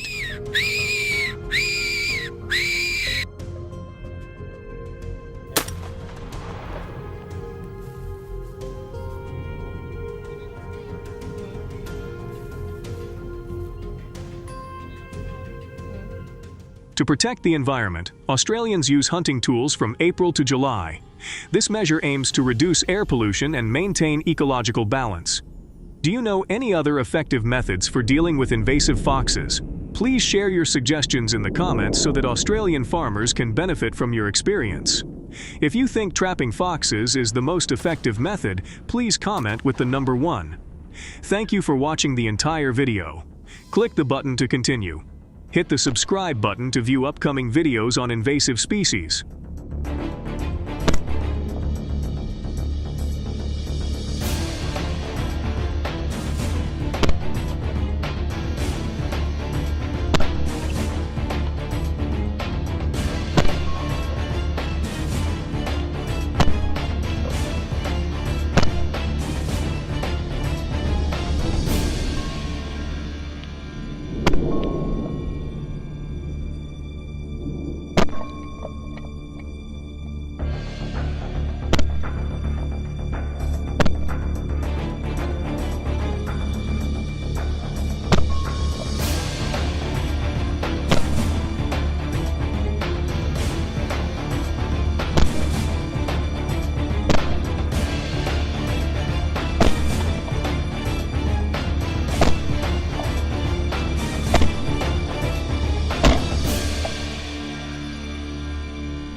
millions of acres of cornfields in Tuscany, Italy are suffering significant damage due to the sudden invasion of wild boars, causing substantial losses to the agricultural economy and impacting the morale of Italian farmers.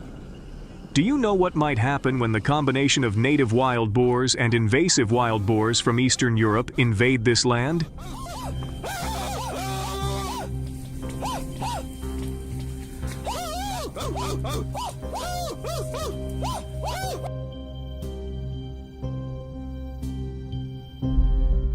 In simple terms, they are referred to as invasive wild boars due to the lack of natural predators.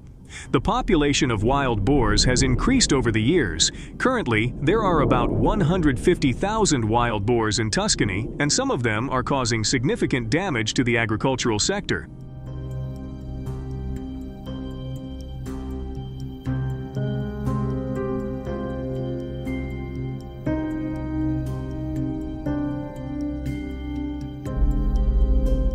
Local residents report that a wild boar weighing about 50 kilograms needs approximately 4,000 to 4,500 calories per day. So why do the cornfields in the area frequently suffer significant damage? There are two main reasons.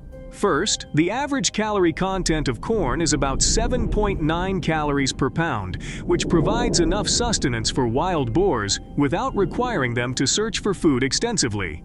Second, the vast cornfields and the height of the corn can shield and protect wild boars from farmers, giving invasive boars a chance to cause damage.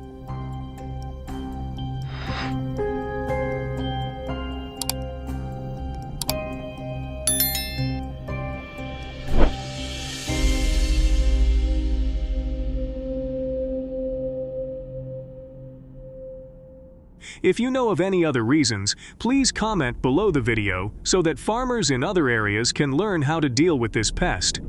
According to local reports from Tuscany, Italy, the damage caused by wild boars to agriculture, especially cornfields, amounts to millions of dollars each year.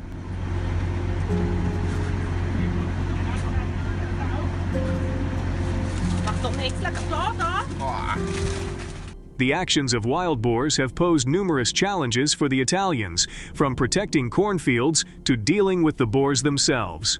Stay tuned. Next, I'll take you on a hunting journey with the local farmers here. Comment 1 if you're ready and continue watching.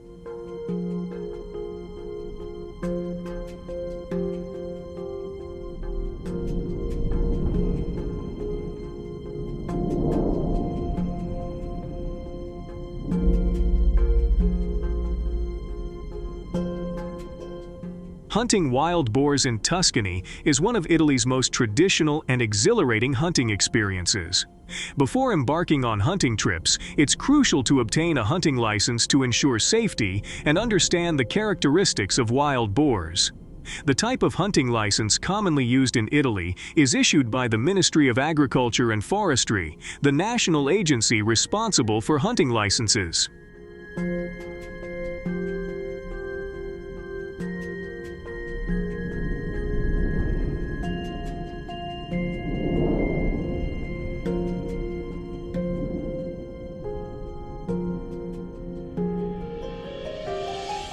The penalties for illegal wild boar hunting in Italy include the confiscation of hunting equipment, and in serious cases, hunters may face imprisonment of up to 2 years.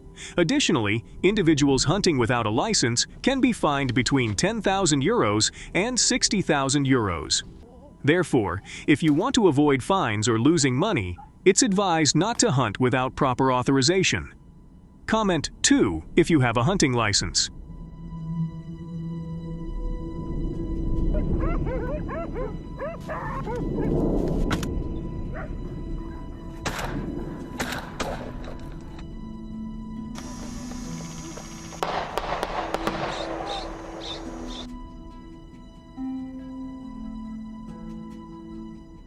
Unlike many countries, Italy employs helicopters for wild boar hunting. In the United States, only a few states are permitted to use helicopters for hunting, and the cost is higher compared to traditional methods such as walking and using hunting dogs. Italian hunters believe this method is the most effective and time-efficient in terms of effort and safety. Renting a helicopter for a day of wild boar hunting can cost between $2,000 and $5,000.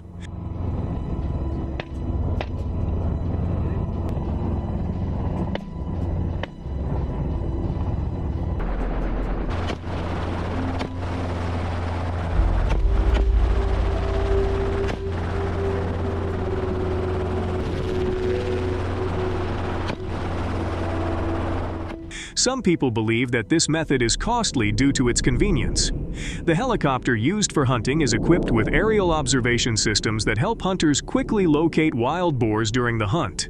It also features a safety harness that keeps hunters securely seated, and hunting from above helps avoid the problem of wild boars attacking.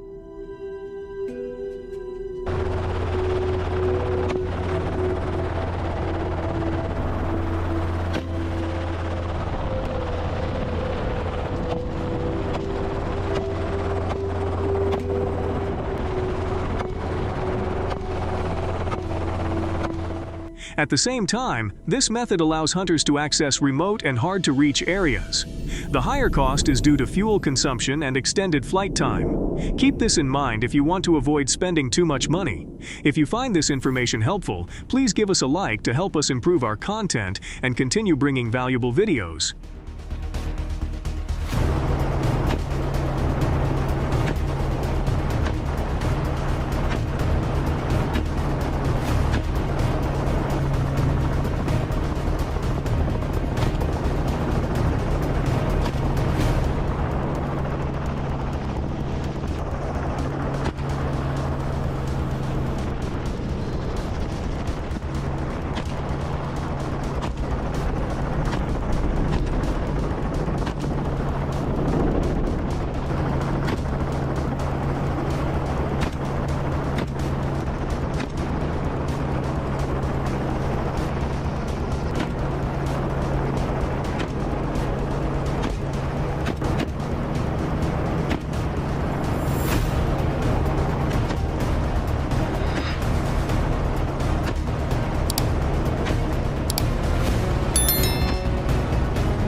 In addition to using helicopters, Italian hunters also use bows and arrows to hunt wild boar.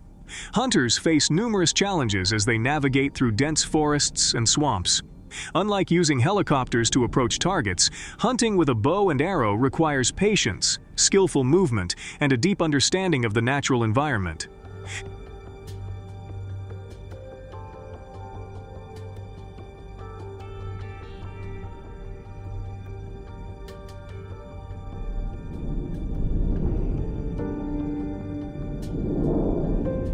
When facing wild boars, using a bow and arrow becomes more challenging, especially when it comes to taking them down.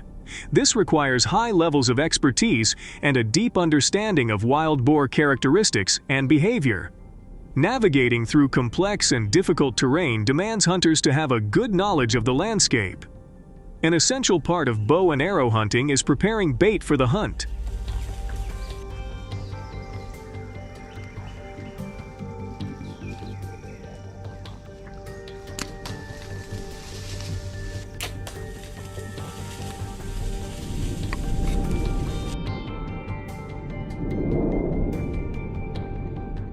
Understanding the behavior and feeding habits of wild boars is crucial for optimizing hunting performance. In the Italian farming community, there is strong opposition to using hunting dogs against wild boars. Most people here view dogs as loyal companions and family members rather than as hunting tools. The relationship between humans and dogs has been long established.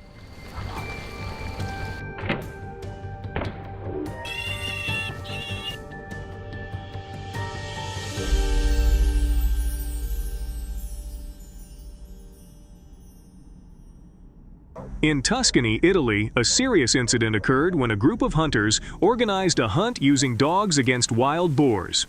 More than 10 hunting dogs were attacked by wild boars during this event, leading to outrage in the community and protests against the use of dogs in hunting.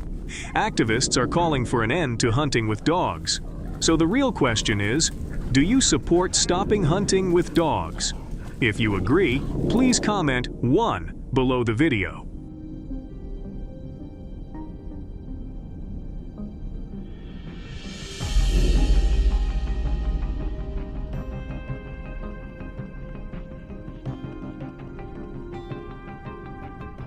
If you love animals, share your thoughts below. What do you think about the Italians not using hunting dogs in their hunts?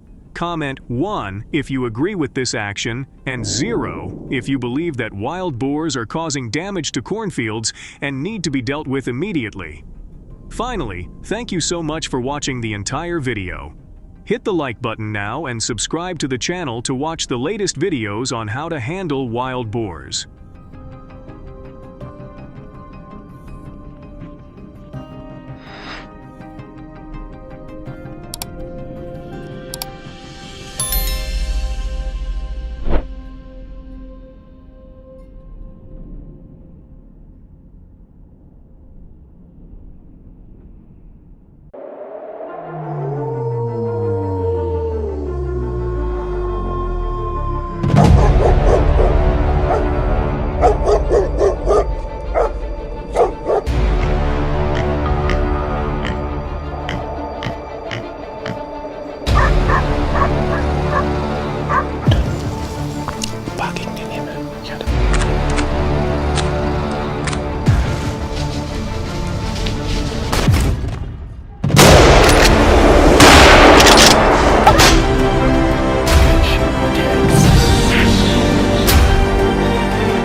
Hi there.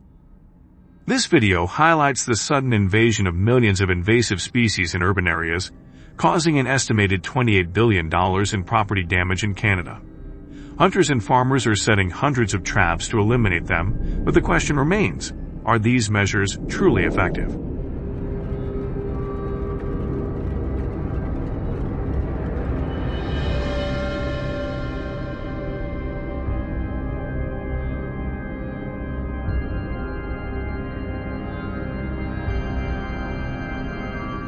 The main cause is the overpopulation of wolves due to strict environmental protection regulations. In 2020, wolf attacks caused damages of approximately $10 million and resulted in the loss of over 500 wild cattle. Each hunt typically involves 5 to 10 wolves. With such a large number of attacks, the wild cattle cannot defend themselves.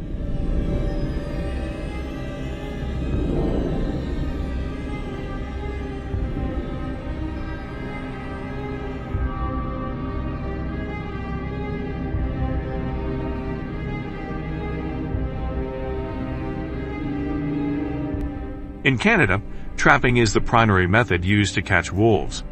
Hunters choose trap locations after studying and observing the terrain to identify the presence of wolves based on the signs they leave behind. Next, wolf traps are set using the dirt hole set technique, where an artificial hole is created in the ground to encourage wolves to approach. The trap is buried under a thin layer of dirt to conceal it, with a steel stake used to secure the trap and prevent the wolf from escaping once caught.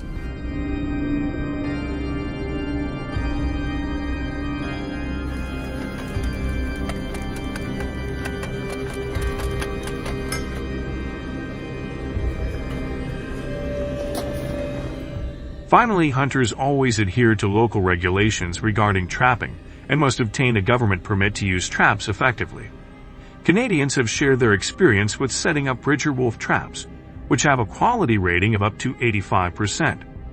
These traps feature special characteristics, such as sturdy springs and flexible arms, ensuring maximum efficiency in capturing wolves.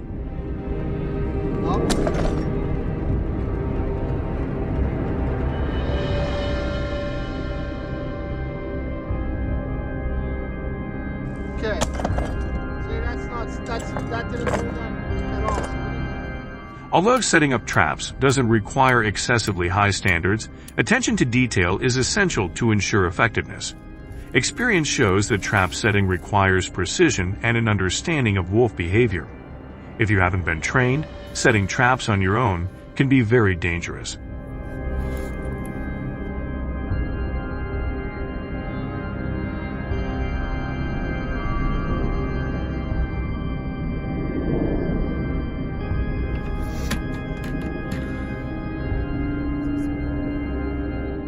To protect yourself, it's important to gain experience first. Properly setting traps has yielded positive results for Canadian communities, as they no longer have to worry about the impact of wolves on the wild cattle population.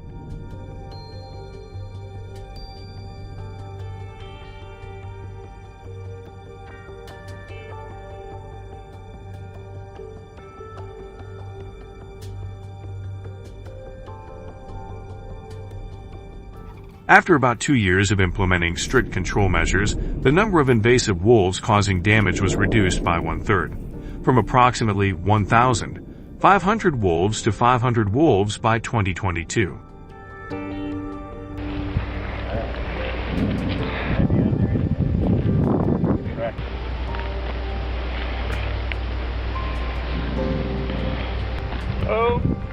Okay, now.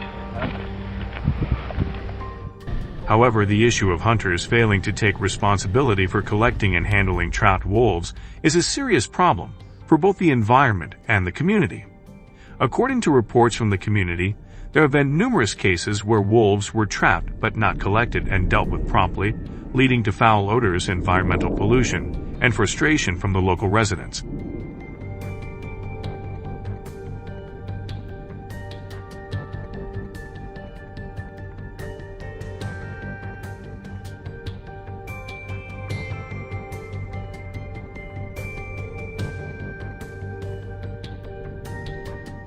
Under the new regulations, hunters who violate the rules will be fined $5 million for each incident.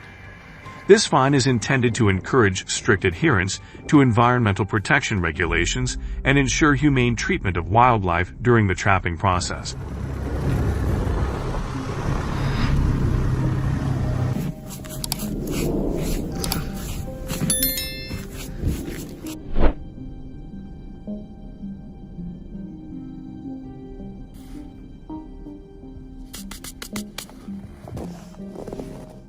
In addition, after trapping a certain number of wolves, hunters have been collecting, cleaning, and processing the pelts.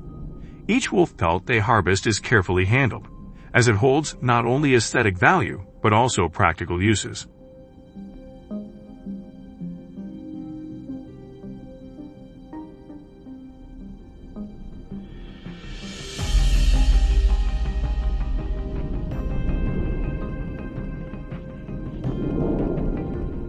After being carefully processed, the pelts are transformed into luxurious rugs, providing warmth to homes during the cold winter months.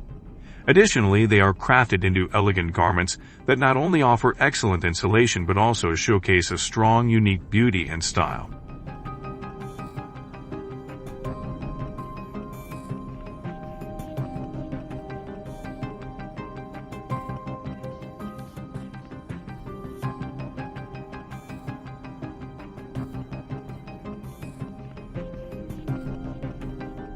Not only the fur, but also the sharp teeth of wolves, embodying wildness and power, are crafted into unique pieces of jewelry. Wolf tooth necklaces and bracelets serve as symbols of strength and untamed beauty, while also adding a distinctive character to the wearer. Each piece is meticulously processed and set with precious materials, creating jewelry that is both eye-catching and evokes memories of adventures in the wild.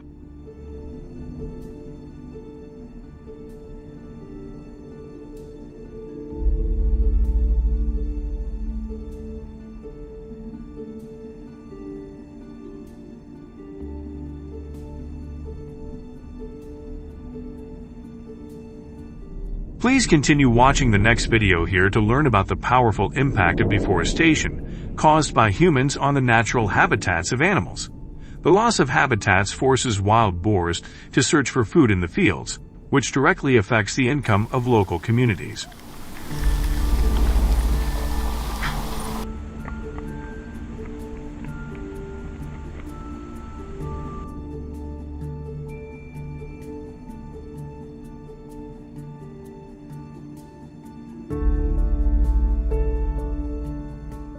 According to estimates from the U.S. Department of Agriculture, USDA, in 2019 the damage caused by wild boars to the U.S. corn industry reached $867 million. This figure includes crop losses, costs related to wild boar control efforts, and property damage caused by the animals.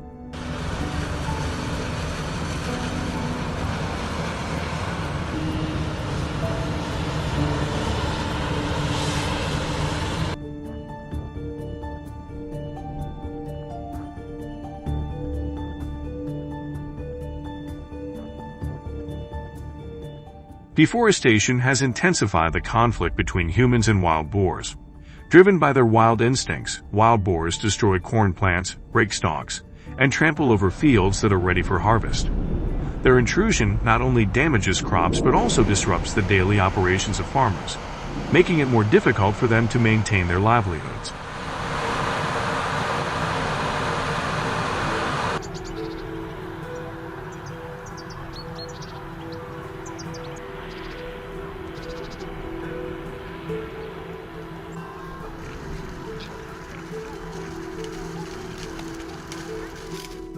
During the harvest, many farmers have encountered wild boars getting caught in the blades of corn harvesters, resulting in severe injuries to the animals. Wild boars typically weigh around 40 pounds on average, making them vulnerable to such accidents during the harvesting process.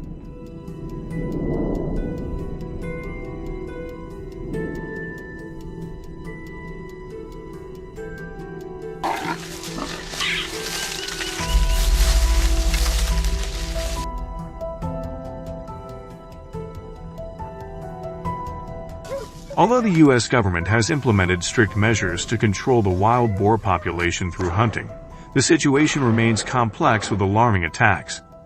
Despite these efforts, the boars continued to cause significant damage to crops and pose a threat to local communities.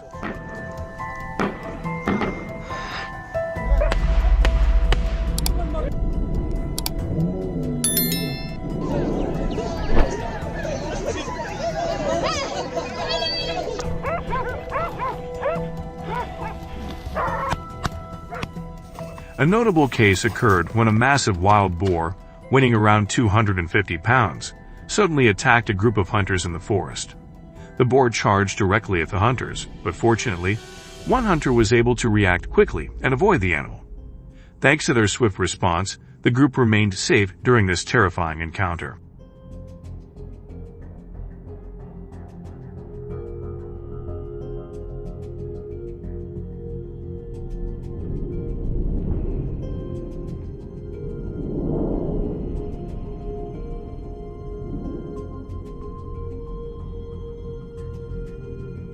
Hunters must follow strict safety rules, carrying firearms that offer ample self-defense capabilities, while also focusing on shooting skills and assessing the safe distance from wild boars, which is typically around 25 yards.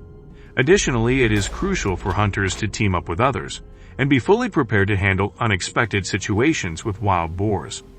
Having a plan and working in coordination can significantly increase their safety in these high-risk encounters.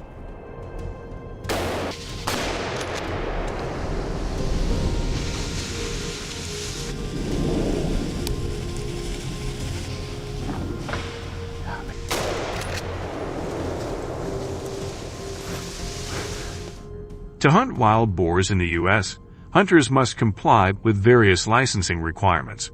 This often includes attending wildlife management and safety training courses to ensure standard practices are followed during hunting. The government prohibits hunting in residential areas and conservation zones, so hunters must travel to designated wilderness areas to ensure the safety of the public and minimize risks to local communities.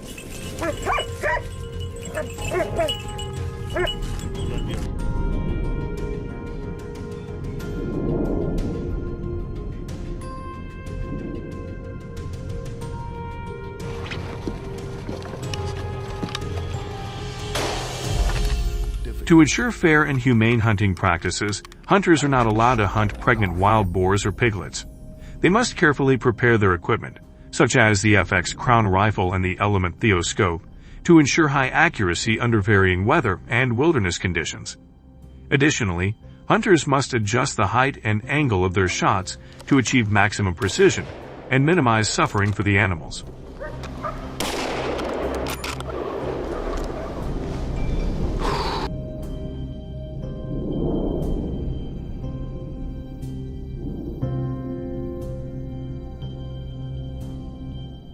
Mental and physical preparation is also crucial, as it helps hunters maintain focus and stability throughout the hunting process. Hunting in a group is a team experience that enhances safety in dangerous situations. Hunters can learn from each other, develop their hunting skills, and build patience and teamwork when hunting wild boars. This collective effort not only ensures a more secure experience, but also fosters camaraderie and shared knowledge among the hunters.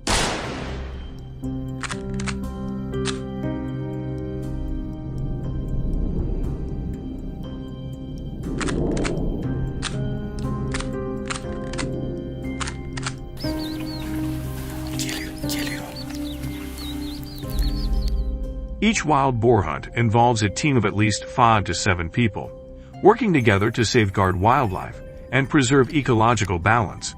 They gather data on the species population and distribution to assist in management and conservation efforts. Every hunting season, the government collects 5,000 wild boars, reducing the national wild boar population by 30%.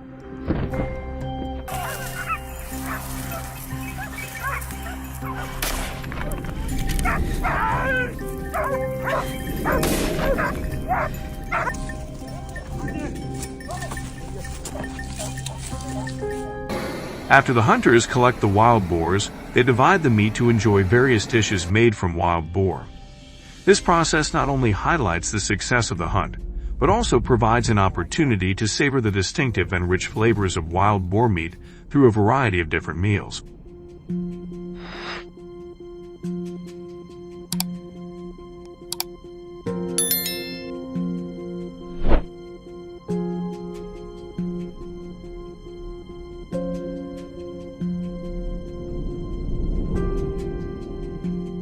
If you believe there are better solutions to prevent the spread of invasive species, feel free to share your thoughts in the comments below. Don't forget to share, like, and subscribe to our channel to support our upcoming videos. Lastly, make sure to share this video with all your friends so they can watch and enjoy as well. Thank you for following along.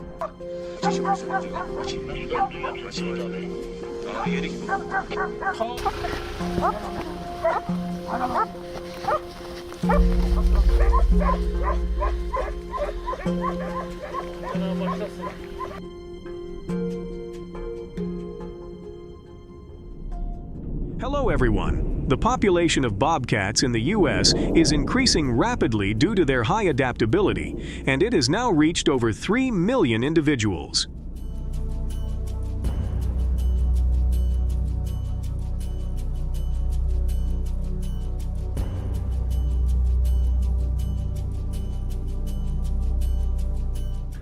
As their food sources become scarce, these predators have started infiltrating farmers' farms, preying on livestock such as chickens, sheep, and goats.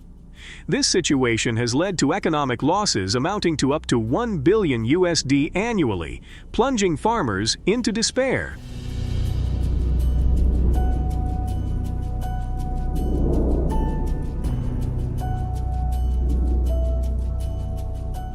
To address the serious impact of lynx on the community, John Mitchell and Michael Thompson have implemented highly effective measures. Let's find out what these measures are, and don't forget to leave a comment with the number 1 to show your excitement.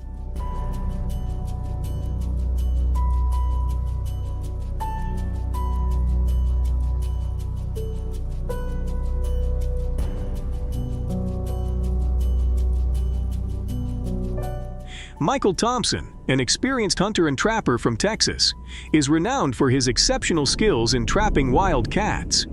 With over 15 years of experience, Michael has mastered the art of using foot traps to catch these elusive predators.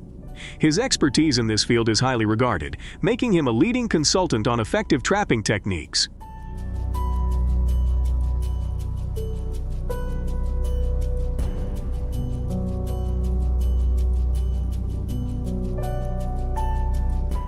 When choosing the right trap, using a foot trap, often a coil spring trap, is very effective for wildcats.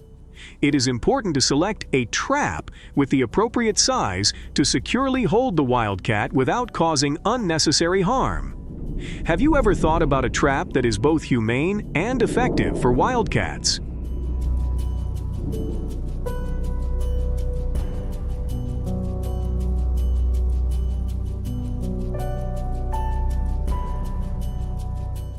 Additionally, placing the trap in the right location is also a crucial factor. The trap should be set along paths with lynx tracks, near their dens, or in areas where they are known to hunt.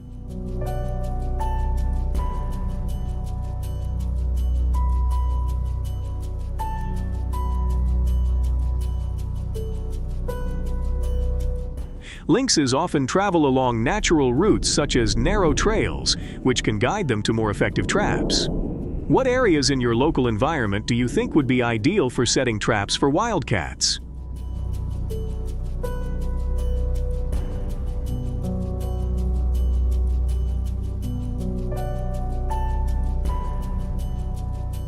Furthermore, bait plays a crucial role in the success of trapping.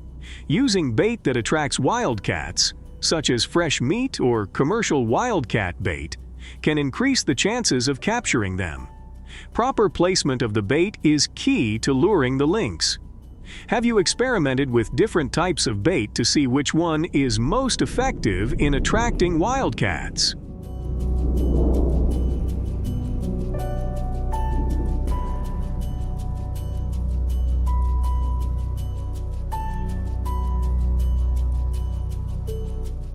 Along with that, camouflaging the trap with natural materials such as leaves, grass, and dirt is important to ensure it remains hidden.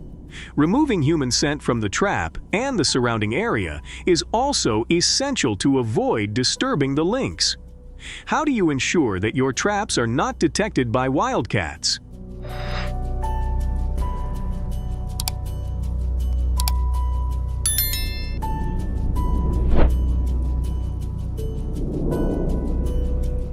Importantly, setting traps correctly ensures they are activated effectively when a stray cat steps in.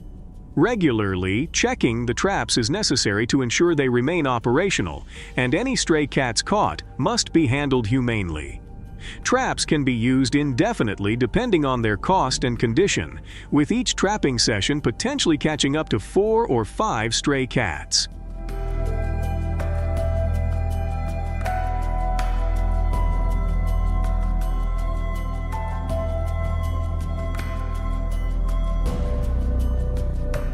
Additionally, ethical and legal considerations are crucial when trapping stray cats. It is important to follow local hunting regulations and obtain the necessary permits, ensuring humane treatment of the captured animals, including prompt handling if euthanasia is required.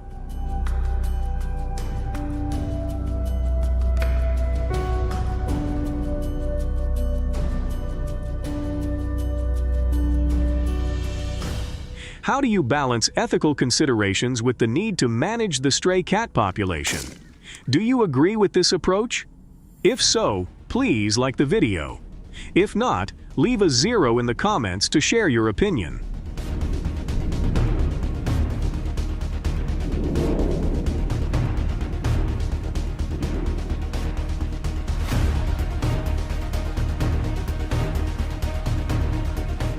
John, an experienced hunter from Montana, is renowned for his expertise in lynx hunting. With over 10 years in the profession, John has perfected his skills and earned a reputation as a leading expert in the field.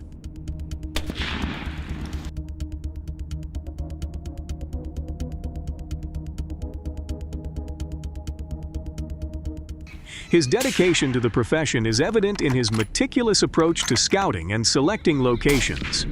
Do you think that spending time in the field to identify areas where lynxes are active is key to success in hunting?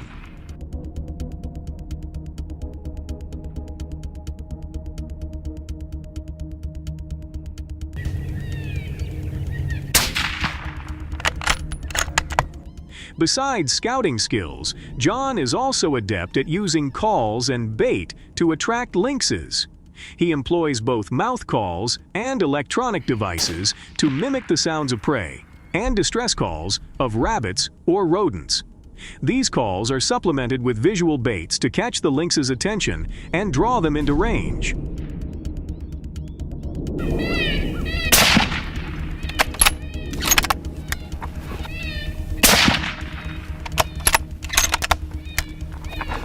Another crucial aspect of John's hunting success is his proficiency with firearms.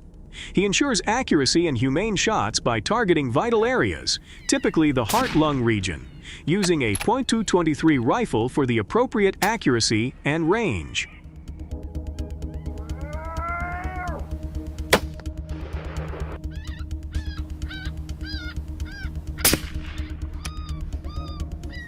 Each hunting trip can result in the killing of up to 51 animals, contributing to wildlife management in the area.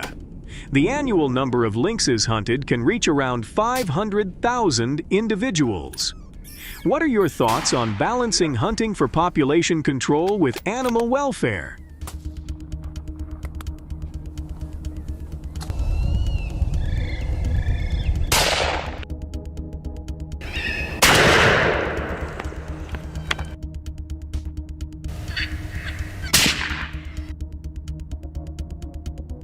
Specifically, ethical hunting practices are at the core of John's method. He strictly adheres to all hunting laws and regulations, ensuring humane treatment of animals to minimize suffering.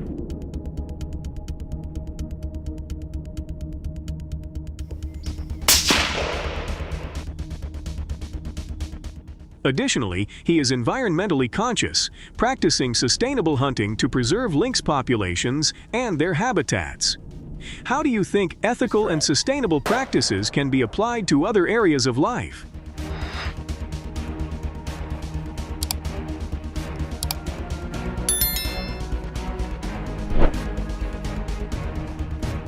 Furthermore, John's holistic approach to lynx hunting, combining skills, patience, technology, and ethics, makes him an exemplary hunter. Which aspects of John's hunting techniques do you find most interesting or applicable to other fields? Please share your thoughts in the comments below. Thank you for watching, and see you in the next videos.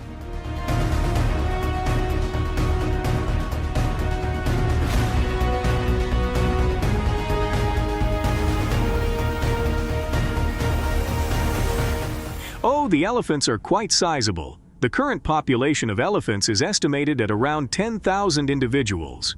These magnificent creatures are primarily found in states such as Georgia and Idaho, where they are concentrated in significant numbers.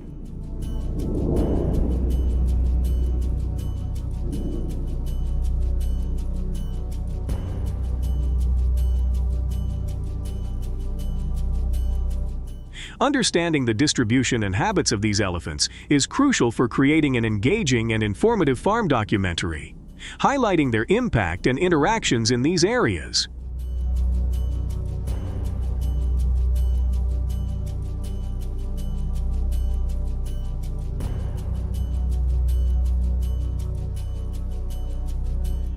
Today, join us as we explore the formidable challenges posed by elephants and uncover effective strategies for managing these giants. Don't forget to leave a comment with a number 1 to share your excitement.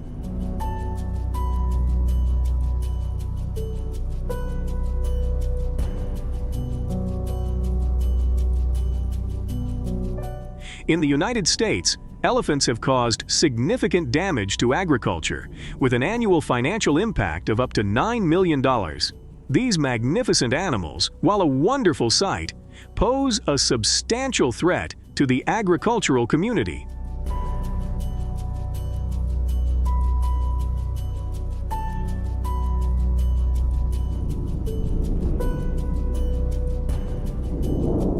Crops such as corn, wheat, and various fruits are particularly vulnerable to elephant incursions.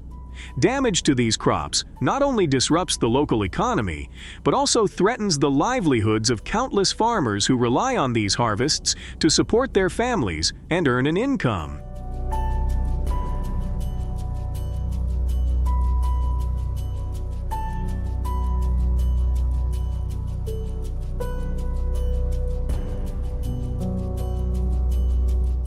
Elephant movements have led to significant traffic disruptions, causing severe congestion. These large animals can unexpectedly enter roads, leading to traffic jams.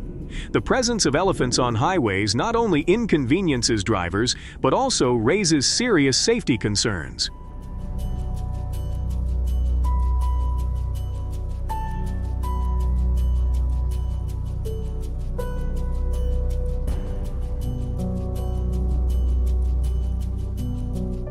The sudden appearance of fighting elephants on roads can lead to accidents, endangering human lives.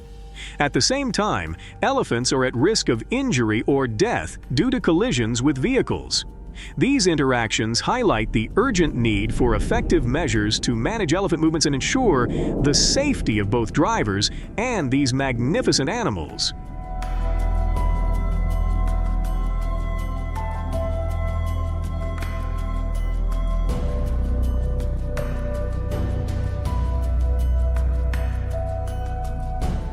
Dealing with the increasing number of elephants in the United States has led to the consideration of various measures, including the use of firearms for management.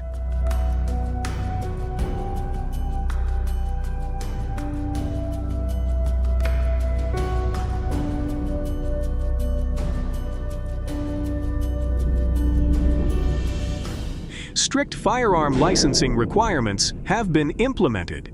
These requirements ensure that only qualified individuals who have undergone thorough training and background checks are permitted to use firearms to address elephant-related issues.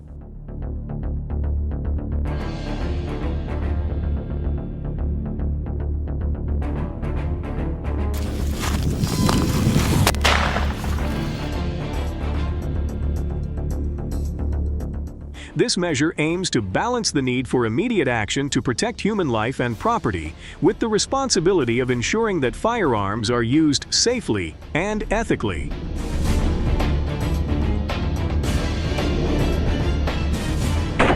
Again, lower.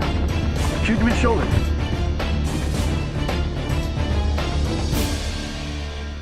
The use of firearms in managing elephant populations in the United States offers several advantages. Firstly, it provides a quick response to imminent threats, ensuring that any dangerous situations involving elephants can be addressed swiftly. This prompt intervention is crucial for protecting human lives and reducing the risk of serious accidents.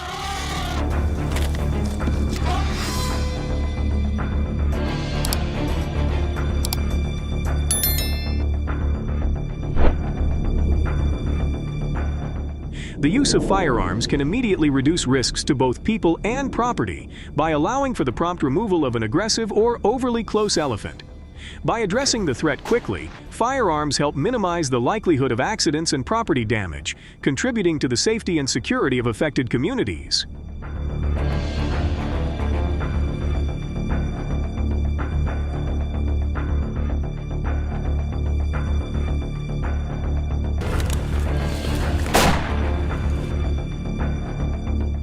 However, using firearms to manage elephant populations also presents significant drawbacks.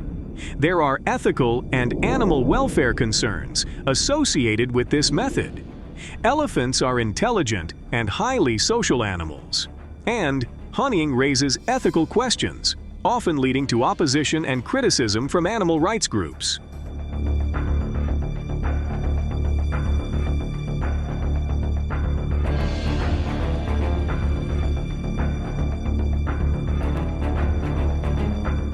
Furthermore, in densely populated or agricultural areas, the use of firearms can accidentally harm wildlife, livestock, or even humans.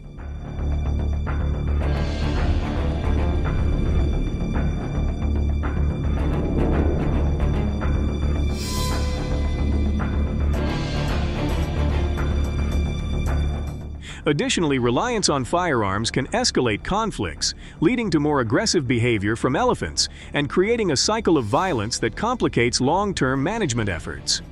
Therefore, while firearms may offer a quick solution to immediate threats, the broader impacts indicate the need for more humane and sustainable methods.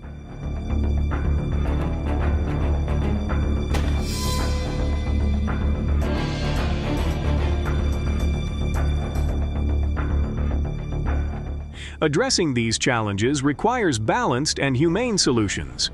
While using firearms to manage elephant populations provides an immediate response to threats, it also raises ethical concerns and the potential for unintended harm.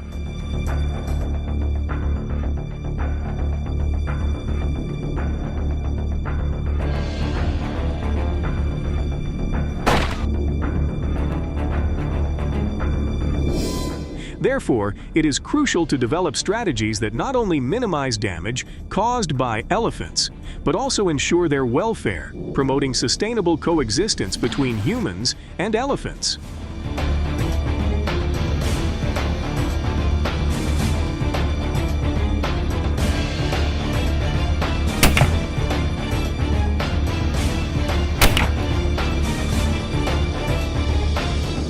What do you think about using guns to manage the elephant population? If you have ideas for more effective and humane methods to protect these magnificent creatures, please share them in the comments below. We encourage you to share this video with your friends and family to raise awareness.